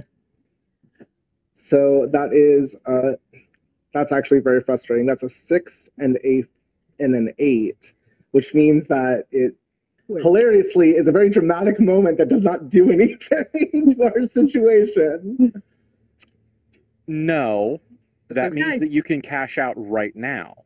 Yeah, I think so. He like throws them, and we get we're at that like it's a couple. I don't know. You get like a 9 or whatever in the schoolyard craps that you're doing. And then he will look at Clara and say, "We're cashing out." You should have let me throw them. I always get us out of these situations. Come on.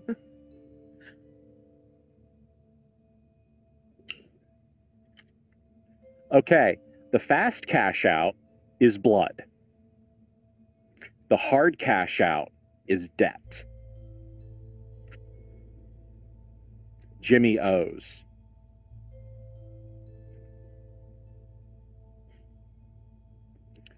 You have a -6. Right now, between the two of you, you need to roll endure harm. You get 1 roll each with a total of -6 applied to those rolls. Okay. That is essentially representing the self-mutilation that is necessary to physically cut yourself away from this spiritual debt. That's the easy answer. The hard answer is to enter into a pact with Mac. Oh no. No. No. Spill some blood. Cards on the table, to use the appropriate metaphor. Yep. So describe this as exactingly as you would prefer. Hey, here's the self-harm part, guys. We talked about it. Endure injury is plus fortitude minus harm. So you two need to agree with how much you're going to spread out this -6. Well, is it not -6 each? It would have been if you hadn't engaged. See, now you get to spread it out. Yeah. Okay, that's good. Matthew's gonna try to take like more. It depends on whether or not he can without Clara consenting. But he's probably going to try to do like 4 or 5. She grabs his hand because she knows him, especially as he goes for the knife or whatever, and goes, "You're still recovering. We can share this, but let me take. I'm fine. I've been fine for years." She's high. She's not going to feel it anyway, Matthew. Yep. Let me at least take my fucking share. Fine. Don't be a white knight about this, Matthew.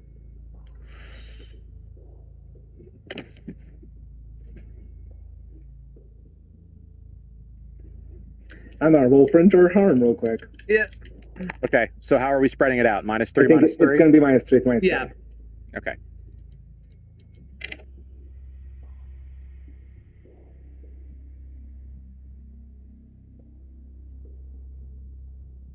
What didst thou get?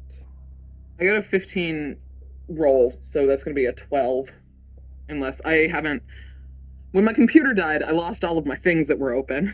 Well, yeah, it depends what your fortitude is. Oh, that's not good. Oh, no. So it's -3. Erica, I think your fortitude ended up being a 0. It might have been because she did go into like being a tougher. Yeah, I person think you balanced out your fortitude. So it looks like yeah, I've so got I'm fine. Yeah. I rolled a 13 and I have fortitude 0. So you're that's down to a 10. Okay. Yeah, Down we to both 10. got in the middle of the road. Okay. That's pretty interesting. Okay. So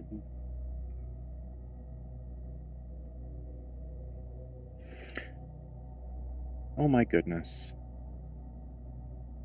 Serious wounds. Serious wounds require appropriate care and time to heal, but will not get worse on their own. Alcohol and painkillers can remove the penalty. Painkillers. Examples of serious wounds include lacerated arm, facial contusions, broken ribs, bone deep cut, concussion, profuse bleeding, broken fingers, or sprained ankle. That sounds generally in line with what you two have done to yourselves or each other. You want to make it worse? You want to be Arthur and Mordred, but fucking? Like... I think that Matthew would do it to himself.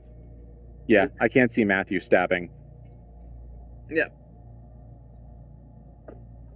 Nope, ourselves. Yep. Okay.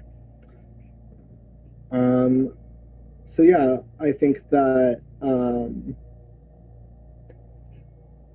Matthew is really fucking pissed. So especially because it's a serious wound.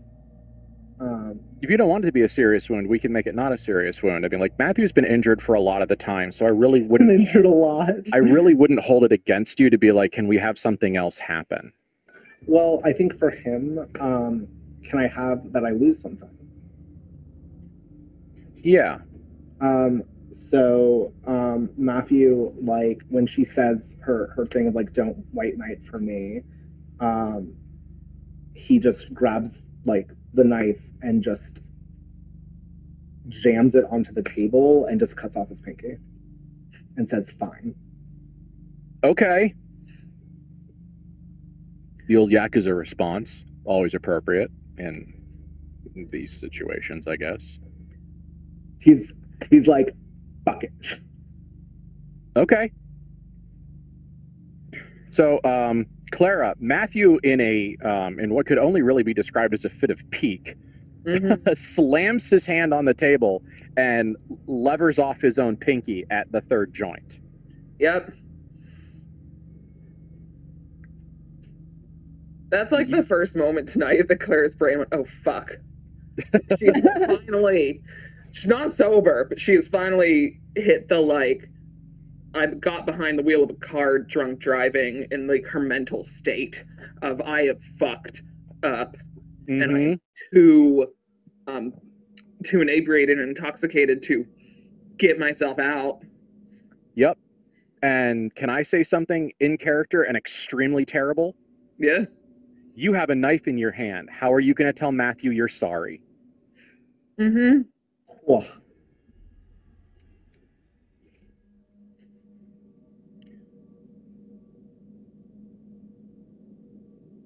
God.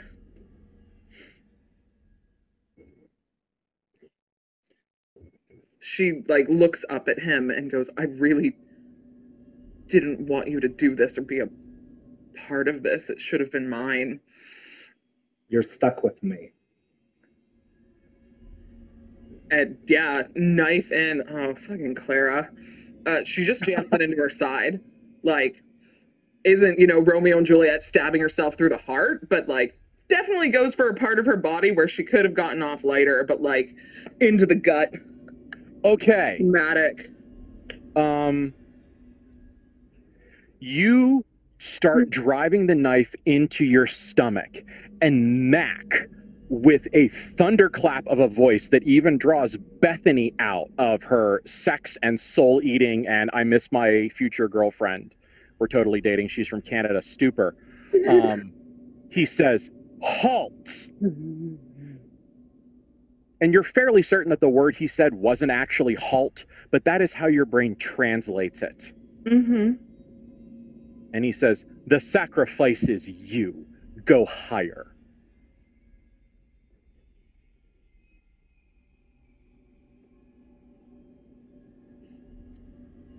And then she looks very confused and goes for her shoulder instead. Just the And he nods. I am guessing that's because a gut wound is really bad and will make of death. Uh-huh.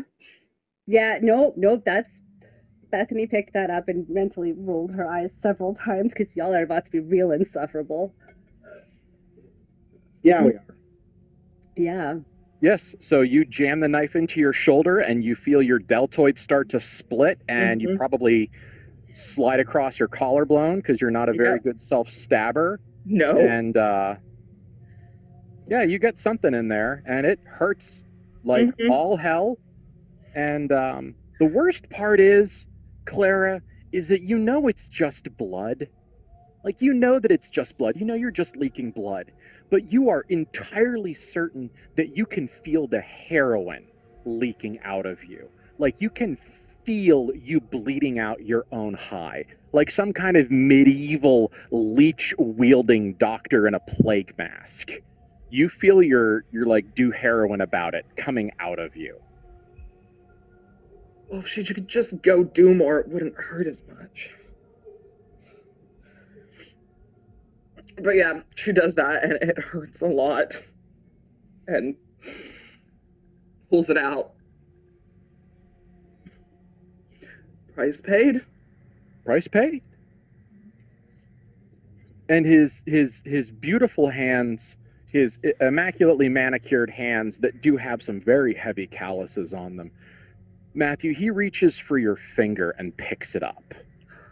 And he looks at it. And he waves it under his nose like it's a cork on a $500 bottle of French wine. And he starts to roll it between his fingers. And then does a magician's trick.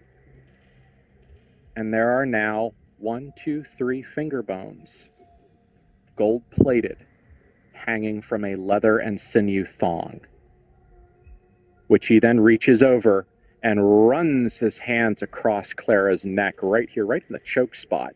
It runs his hand across Clara's neck and ties it behind her neck. Says, now you'll always have 2 pieces of them with you. Mwah.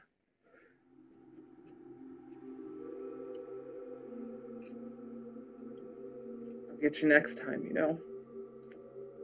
They all say that. Yeah, of course. Well, I think Jimmy's done.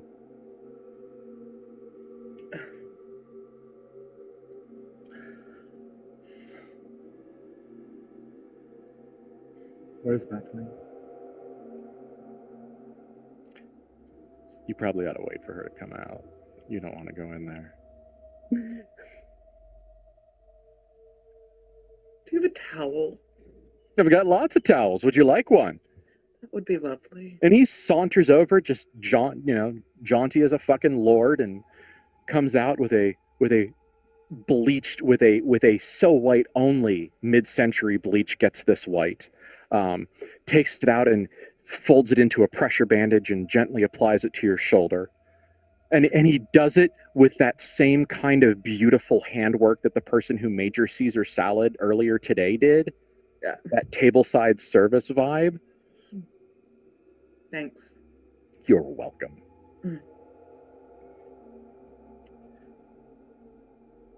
Claire, like, can't look Matthew in the eye. She's gently trying, and there's this, like, panicked, guilty, and then just look away.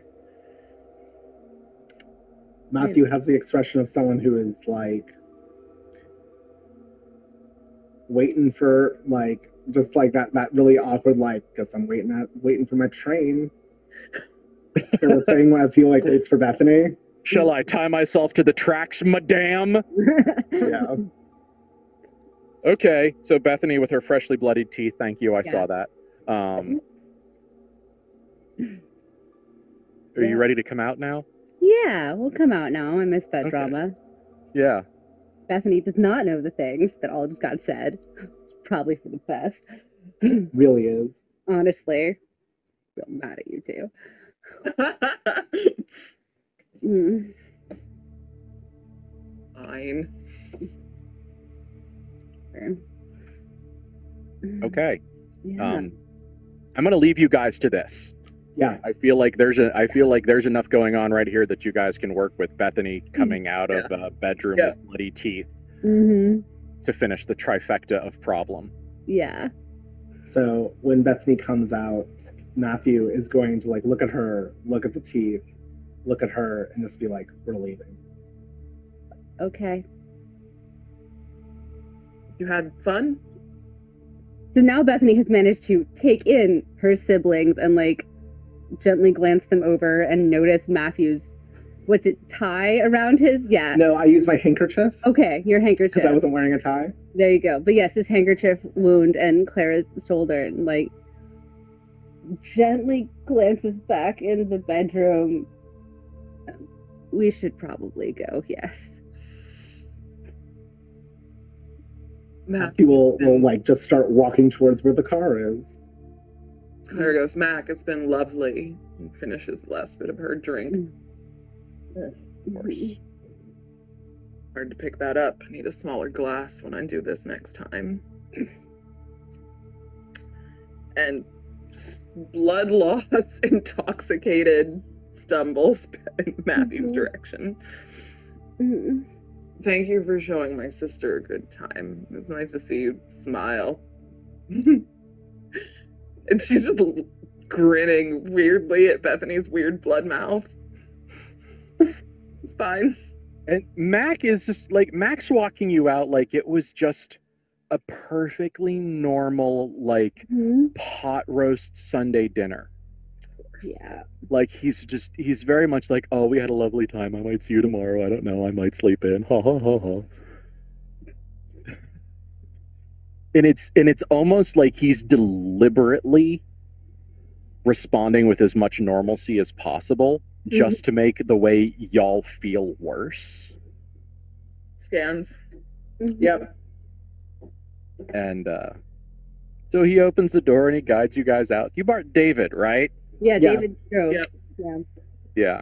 Poor David. Poor David. Yeah. So, yeah. Poor fucking David. Okay, so you come out, and David's probably been like across the street or wherever he is. He's leaning on the car. He's smoking a cigarette. He's like, they're gonna go do drugs and fucking talk to people I don't like. Yeah. I don't care. And when you guys come out, you can see his nostrils flare.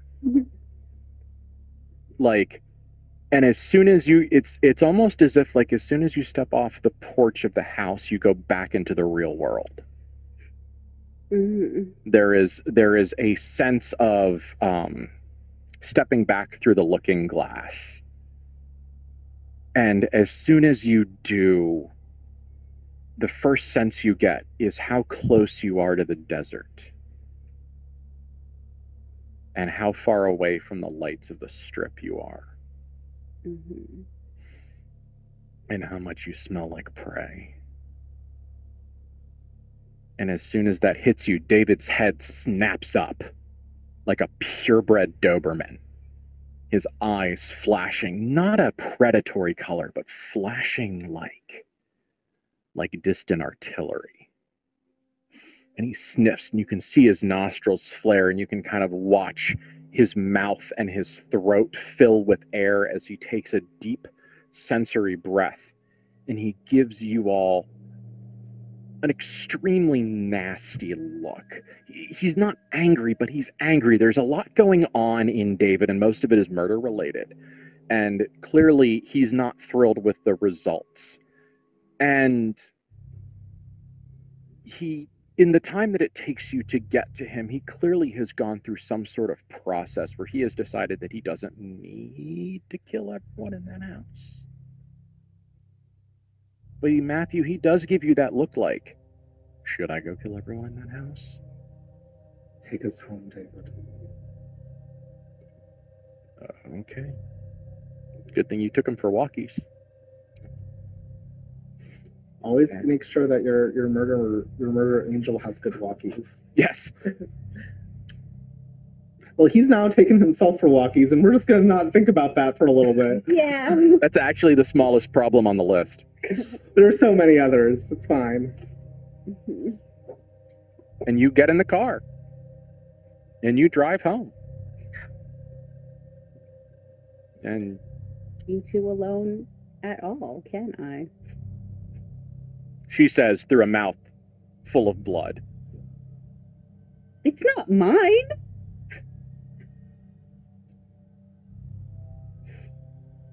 I really don't need you to scold me right now.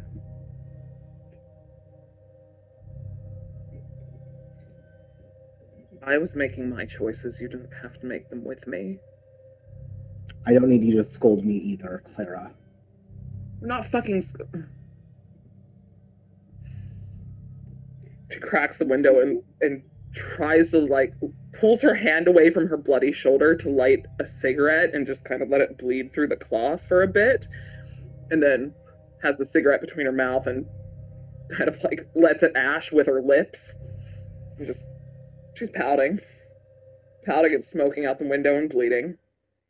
Matthew is clearly furious, but it's like just that quiet, like, in his own head. Yeah. It's not great. It's a tense car ride back. It is, because Bethany had a perfectly lovely evening and the two of you spoiled it. No, Clara, halfway through the drive home, as Clara is getting more and more sober because she's kind of losing more blood and doesn't have a free hand to do more heroin with, kind of like looks at Bethany and goes, wait, did you drink someone? Like a vampire? Not like a vampire. There was blood, though. Yes. Okay. What is happening?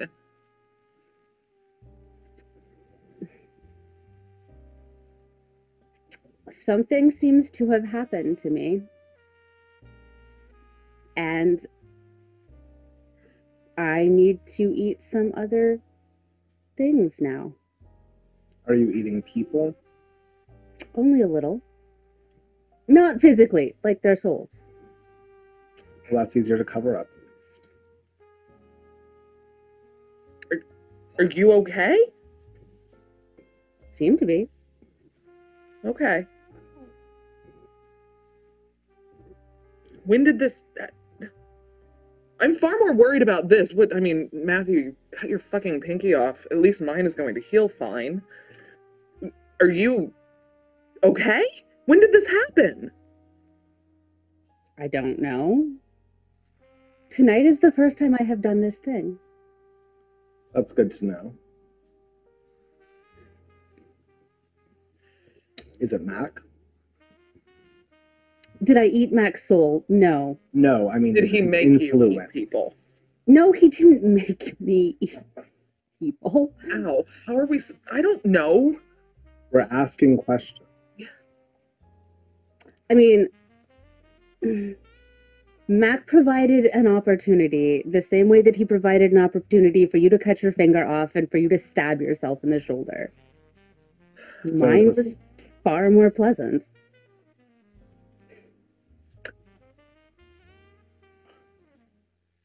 Is this something that is only going to happen when you are around Mac, or is this something that you are going to need to do more, is what we are asking? I don't know. I don't think it was related to Mac.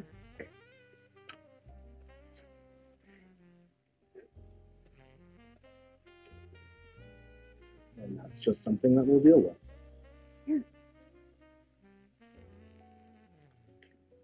Look, for as sour as the end of tonight slightly went, Bethany had a lovely time.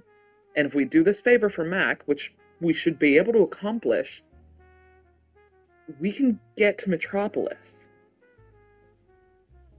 He's a path. He knows things. Tonight was ultimately useful. We were successful. It was good. Certain aspects of it, yes. We accomplished what we set out to do. Never said this would be easy.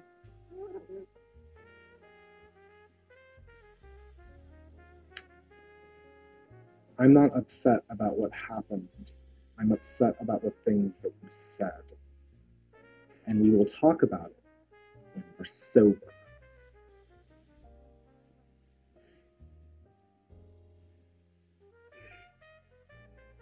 Clara's in her monologue. If I never get sober, we never have to talk about it. Just like, she does not say that out loud. She's not that stupid. Yeah. Really, I feel like Clara knows Matthew enough to know that this means I will talk about this when I am sober. Yeah. Yeah, probably. Yeah. Okay. I think that yes. And with that, David, who is entirely too good of a mood at this point, turns up the radio because he can identify when a conversation has literally died. Yeah. And the song Atom Bomb Baby starts playing. And he sings along, and it's Atom Bomb Baby, sweet as a plum, carries more wallop than uranium. When she kisses, there's no hitch. Zero power, she turns on a switch. And the Van Horsts and their pet angel drive home. And for some reason, the angel's the only one that's not bloody. Yep. Yep. Whoa. Yeah. Are we all okay? Yes. Okay, good. Yeah. I will say that that night, like, for the first time since they have come to the Tropicana, Matthew uses his room. And just, like, basically beelines in the door into his room and, like, slams the door.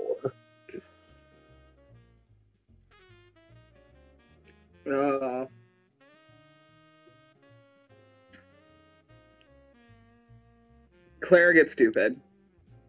Like, short of, like, poor Bethany having to play babysitter to her siblings. Like, if Bethany comes in and checks on Clara, it's fine. But otherwise, Clara, like, stumbles into her room, tries to put some bandages on whatever bullshit is her shoulder, uses again, because it really hurts, and then just drinks herself into oblivion. Bethany is probably going to come in post Clara using, because trying to give everybody some amount of time to then go properly bandage her shoulder, because we don't need to just be the people who get blood on the sheets.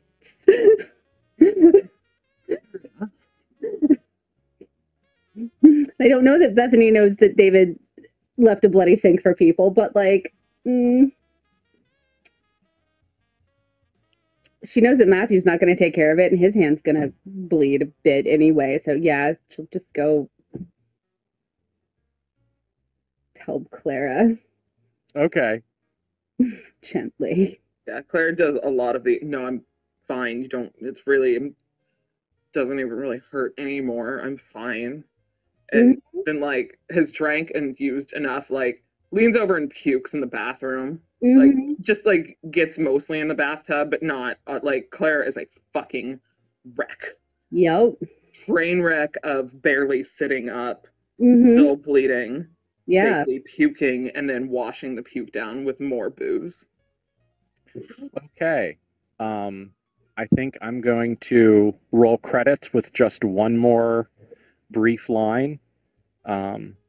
Bethany, you help your sister. You bind her wound. You sluice the blood from her body. You squeeze the stink out of her hair.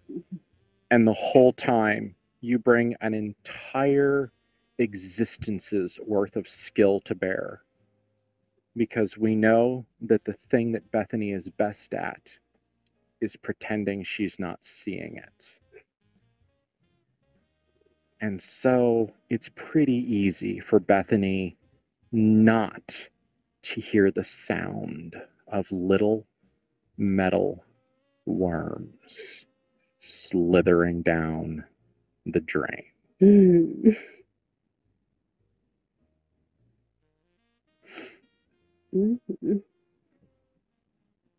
And fade.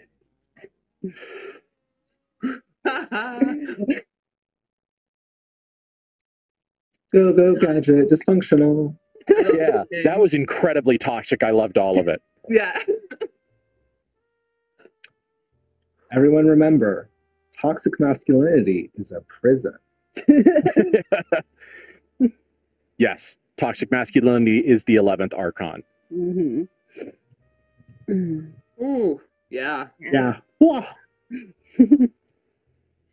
I like, by the way, that my like I have like people next to me over here, and I'm just like waving around my little like bloody finger. Like, hello, game has been interesting. The last time I've covered myself in blood properly for a game, I didn't have 4 cats in the house. I am amused at the amount of cat you're dealing with right now. I'm like, oh no, I'm so sticky. Cats don't. Oh no, I can pet you with this hand. Like, do we want to do like debrief talks? I really want to do some debrief. Yeah, let's do that. I think we like. Generally, I'm okay, but there was a lot there, and that's a lot to unpack. And I think that at least one person on the stream also probably has to come with us on an unpacked journey. So, a lot happened. So, what was the thing that caused your character the most distress?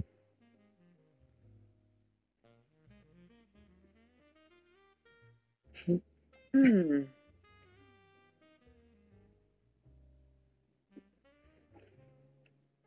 it's so hard.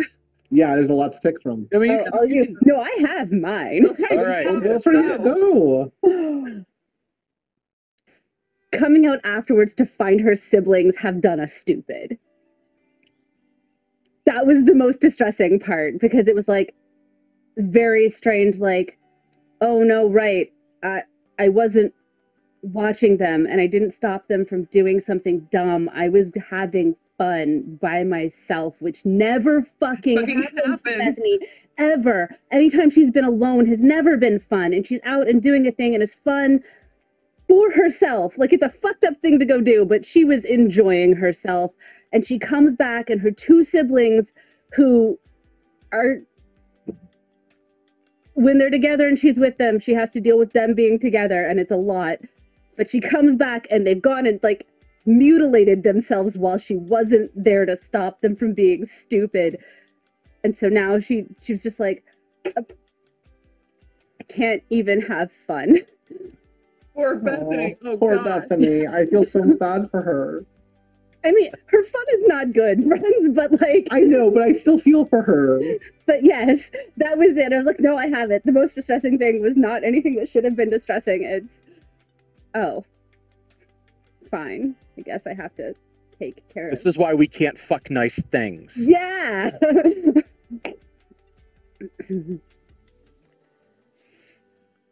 Well, what was a distressing thing? What was it? Was there any moment that you guys had that kind of like threw the players for a loop? Well, I'll say Matthew's most distressing thing. It's because I kept being like, really? Is that his most distressing thing out of everything that occurred? You cut off your fucking pinky, my dude. And I want to preface this with, this is very toxic and gross. But it was feeling that his masculinity was being insulted by Clara was his most distressing thing. Out of everything that happened that night, like all the fucked up shit, like all the stuff, the literal cutting pieces of his own flesh off, what was most distressing to Matthew was, I have come in as the masculine protector for you, my love, and I cannot do like the normal things that the man does for his love in public, but I can at least do this, which is to be like the protective partner. And to him, the response to that was to spit in his face and call him less of a man, which again, that's some toxic shit. Like, I want to make it really, the reason why I wasn't like saying it at first was because I was like, oh, this is some gross shit. Elon does not feel that way. Elon thinks that Clara had like many good reasons why she didn't want him butting into like what she was doing. Like, on the one hand, she was doing a dumb. On the other hand, he was white knighting. She wasn't wrong. Yes, yeah. He was not incorrect that he was 100% white knighting. And if he thought that he could, like, completely wrench it away from her, like, he would have done it and taken all 6. And, like, that is some shit. That is not okay. But white knighting is Matthew's love language. It's so horrible, but it's true. Yeah. I think it's 100% his love language. And it's the sort of thing where it feels like I feel like he sees it as her saying that it's, and I think it was also like wrapped up in the whole thing with Mac, like she can flirt with other men. She can do these things in public. The one thing that he can do for her in public that's like a statement of claim, which again, it's gross. He felt like she was rejected. And that was, I think, the most distressing to him, even though it was coming from a very gross place. Yeah. That makes sense. I didn't think about it as like a statement of claim. Gross. Good character development. Good character development. Gross. Clara's most distressing moment was when Mac told her to stop, which is really weird because she's like, does that imply what I think it implies? I really wanted this for a while. Oh no. Yeah. Oh no. Well, what were the words he used again? The sacrifice is yours to make aim higher or something like that. Yeah. Straight up means what you think it means. Yeah, so she's like, oh, am I knocked up? Am I pregnant? Oh no. Like, this is not the moment. Really wanted this thing, not the moment. And also it was really, she doesn't know who else was around listening, picked up on it, if Matthew did. Like, she definitely did, for all of her not being sober. Like, I think I know what that means. But that was a really awful way to expose what is a secret to even her.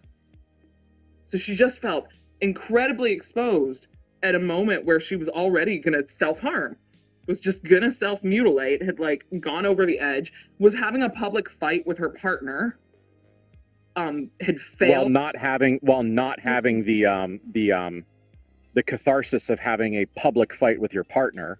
Yeah. So like there was the fight going on, like she was just in this really raw, awful state where it's like, fine, I'll stab myself in the gut, at least it's not my heart. Like basically had been like, I'm not committing suicide in front of you all and you're lucky, because Claire's an awful, dramatic, over-dramatic actress of an addict. Like, yeah. And then he stopped her and actual vulnerability and actual rawness was there. And she's like, oh no, this is so much worse. Okay. Yeah, so that was it was a great moment, but it was really hard. Good. Yeah. That was a lot of fun for me. Like, you know, it's a good game. Statting out the physics of a downward trajectory is fun.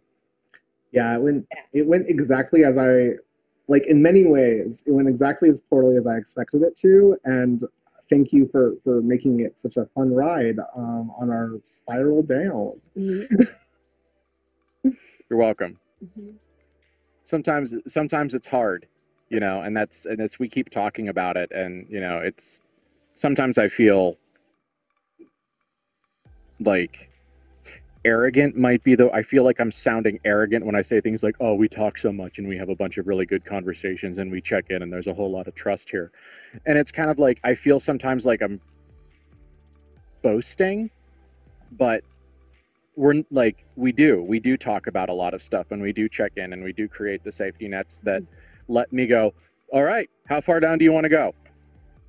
Like, we've got a Wile E. Coyote style target at the bottom of this fucking canyon over here. Yes. Would you like to hit the whole thing, or would you like to be caught by another rock halfway down?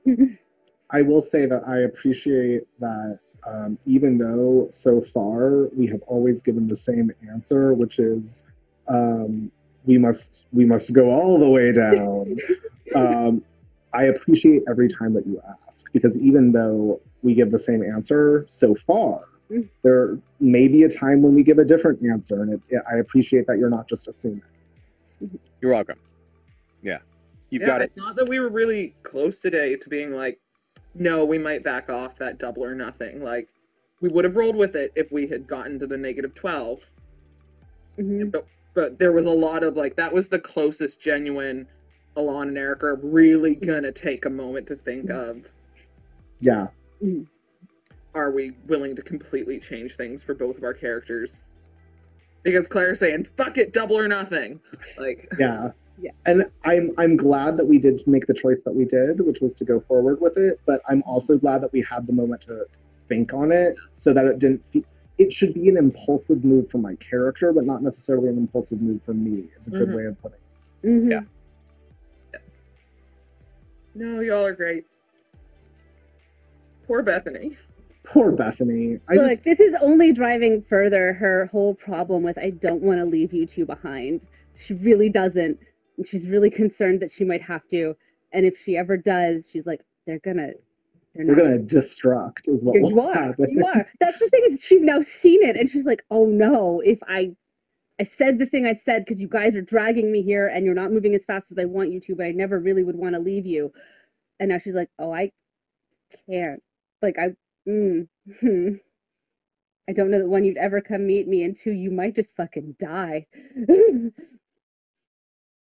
Both valid concerns. It's really a problem. She was like, oh no, I can't be selfish. You two can be as selfish as you want, and I will be here to fix it, but I can't be selfish, because if I'm selfish, you might die. Yeah, that's a hard one. Poor Bethany. So, how does it feel that for 30 years your presence was an inconvenience, and now your absence is an inconvenience? It's a fucking like, this is why that was her worst moment, was coming out and finding that it all fell apart, is because they'd been pushing her. They'd both been pushing her to be like, no, go be a person. You need to like go experience stuff. You need to go out and be a person. And she's like, okay, we're at this party. I am drunk enough. It doesn't matter. I can go be with girls. Okay, and also this weird sparkly thing that's been happening with people, and Clara's sparkliness that I'm not really trying not to eat my sister's soul about it. So, okay, but they're here. They're not real. They don't really matter. I can just consume them, and that's fine. I can indulge. Like, this is Bethany's first ever really big out of the house indulgence ever. She went to a party with her siblings. She indulged, where she didn't like cling to their coattails and didn't they weren't the first things on her mind, and whatever was happening felt safe enough that like she could just let go and be a monster, to be clear, but like just let go. And she comes out of a very weird, like, this person who everyone's gently scared of, who's running this thing, who's been here forever, not an equal, but like, we're enjoying this thing that we're doing that people do not understand. And Mac understands what Bethany enjoys. And that doesn't get to happen. So there's a very weird equality from this person who threatened her once. And she's like, okay, that's wrong, because I don't know shit, but cool to come out to everything's fallen apart. Donald Glover coming back into the room with the pizza while they're trying to put the fire out with the coat. Oh my god, so much. And it is also a thing where she's wanted so badly to feel needed and pushed her siblings so far, like, to need her, like, so much. She's wanted to be needed. And now she's like, oh, they don't know when they need me. They don't know how they need me. They don't know how much they need me. I'm finally the thing I wanted, and it's so much more like responsibility because they're disasters. Ha. Ha. Yeah. Yeah. Yeah. But yeah, that was it. She was like, I finally did the thing they told me to do. I indulged and was myself and went to a party, and that was bad. That was not bad because I had a bad time. That's bad because I had a good time and they got hurt.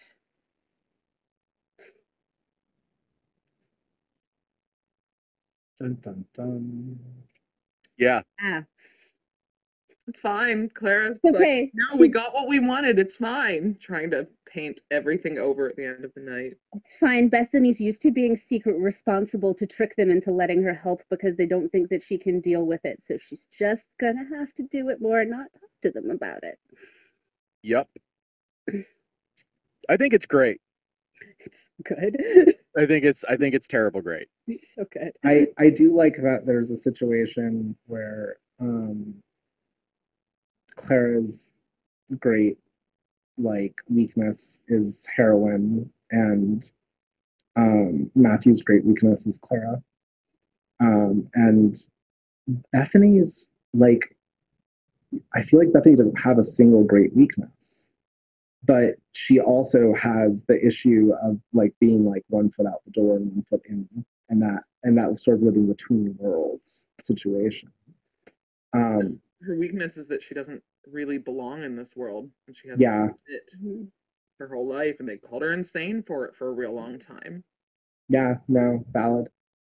But I find it really interesting, and I like the sort of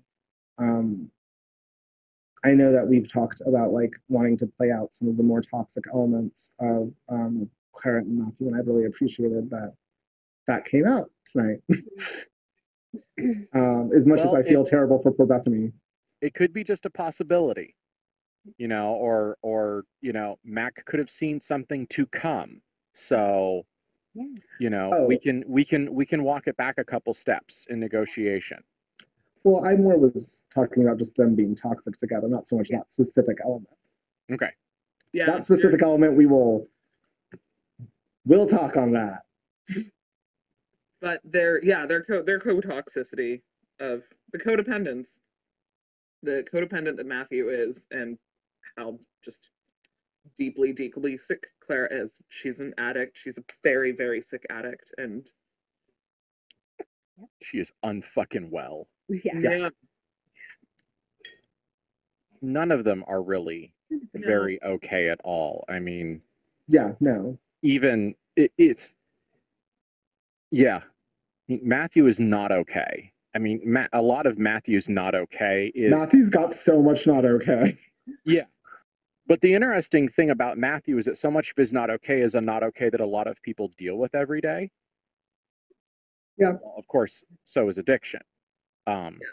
But it's been really interesting being on the outside looking in, exploring toxic masculinity with you and taking our extremely different life experiences and kind of like looking at them through our very different lenses. And I've learned a lot. Like I've found some things just as a person to examine, because every so often Matthew's done something and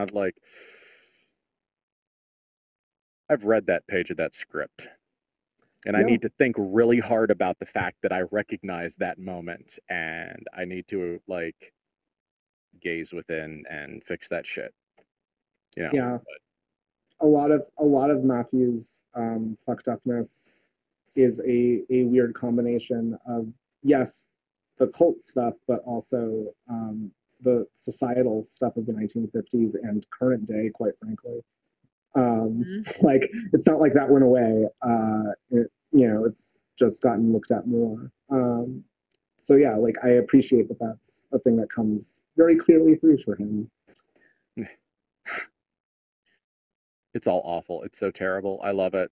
Yeah. It's a great game for that, and I really like Cult for being able to explore themes that are so close to home in ways like that. Yeah. It is well designed to do what we do with it. I mean, Absolutely. because one of the things that I've read a couple of times is that people very often compare KULT to Call of Cthulhu.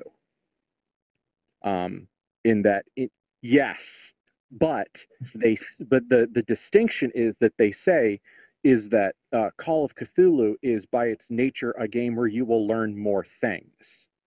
At some point in Call of Cthulhu, there is an inherent expectation of revelation. Even if it's not big stuff revelation, it is a revelation of something. Whereas KULT, there is no internal promise of revelation. Yeah.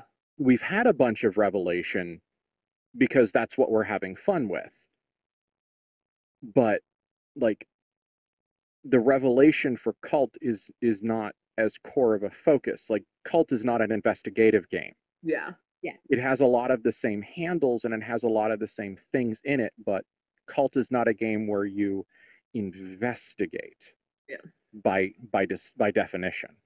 I feel also like a lot of the worst stuff that a character might deal with in Call of Cthulhu is external that harms you inward, like things that knowing of them make you your mind break or things like that. Whereas a lot of the stuff, I think, at least the way that we play KULT, I don't. This is the only, like, to be fair, this is the only KULT game that I've played. But at least how we've played KULT, a lot of the stuff that harms us most, is the internal, like coming outward. And though, yes, we have had enemies and monsters and bad things come and try to hurt us, I think the things that are the most damaging to them are internal. Yeah. Yes, because I want to say, like, when we each went through what our character's like worst moment was, it all hinged on our characters' relationships with each other. Those were the things that made it the worst thing that happened. It wasn't the like a physical bad thing that happened. The thing that made it the worst for each of us was having an internal feeling that had to do with the relationships that our characters were having with each other and what that meant. Yes. And that's why you use your safety mechanics, guys. Like, the more you know. But that's why you use your safety mechanics. That's why you do that. That's why you say no when it's too fucked up for you that day, even if it wasn't, Yeah. And that's why you talk things out, because when you have those structures in place, when you've created a visible set of boundaries, you can bounce all around inside it.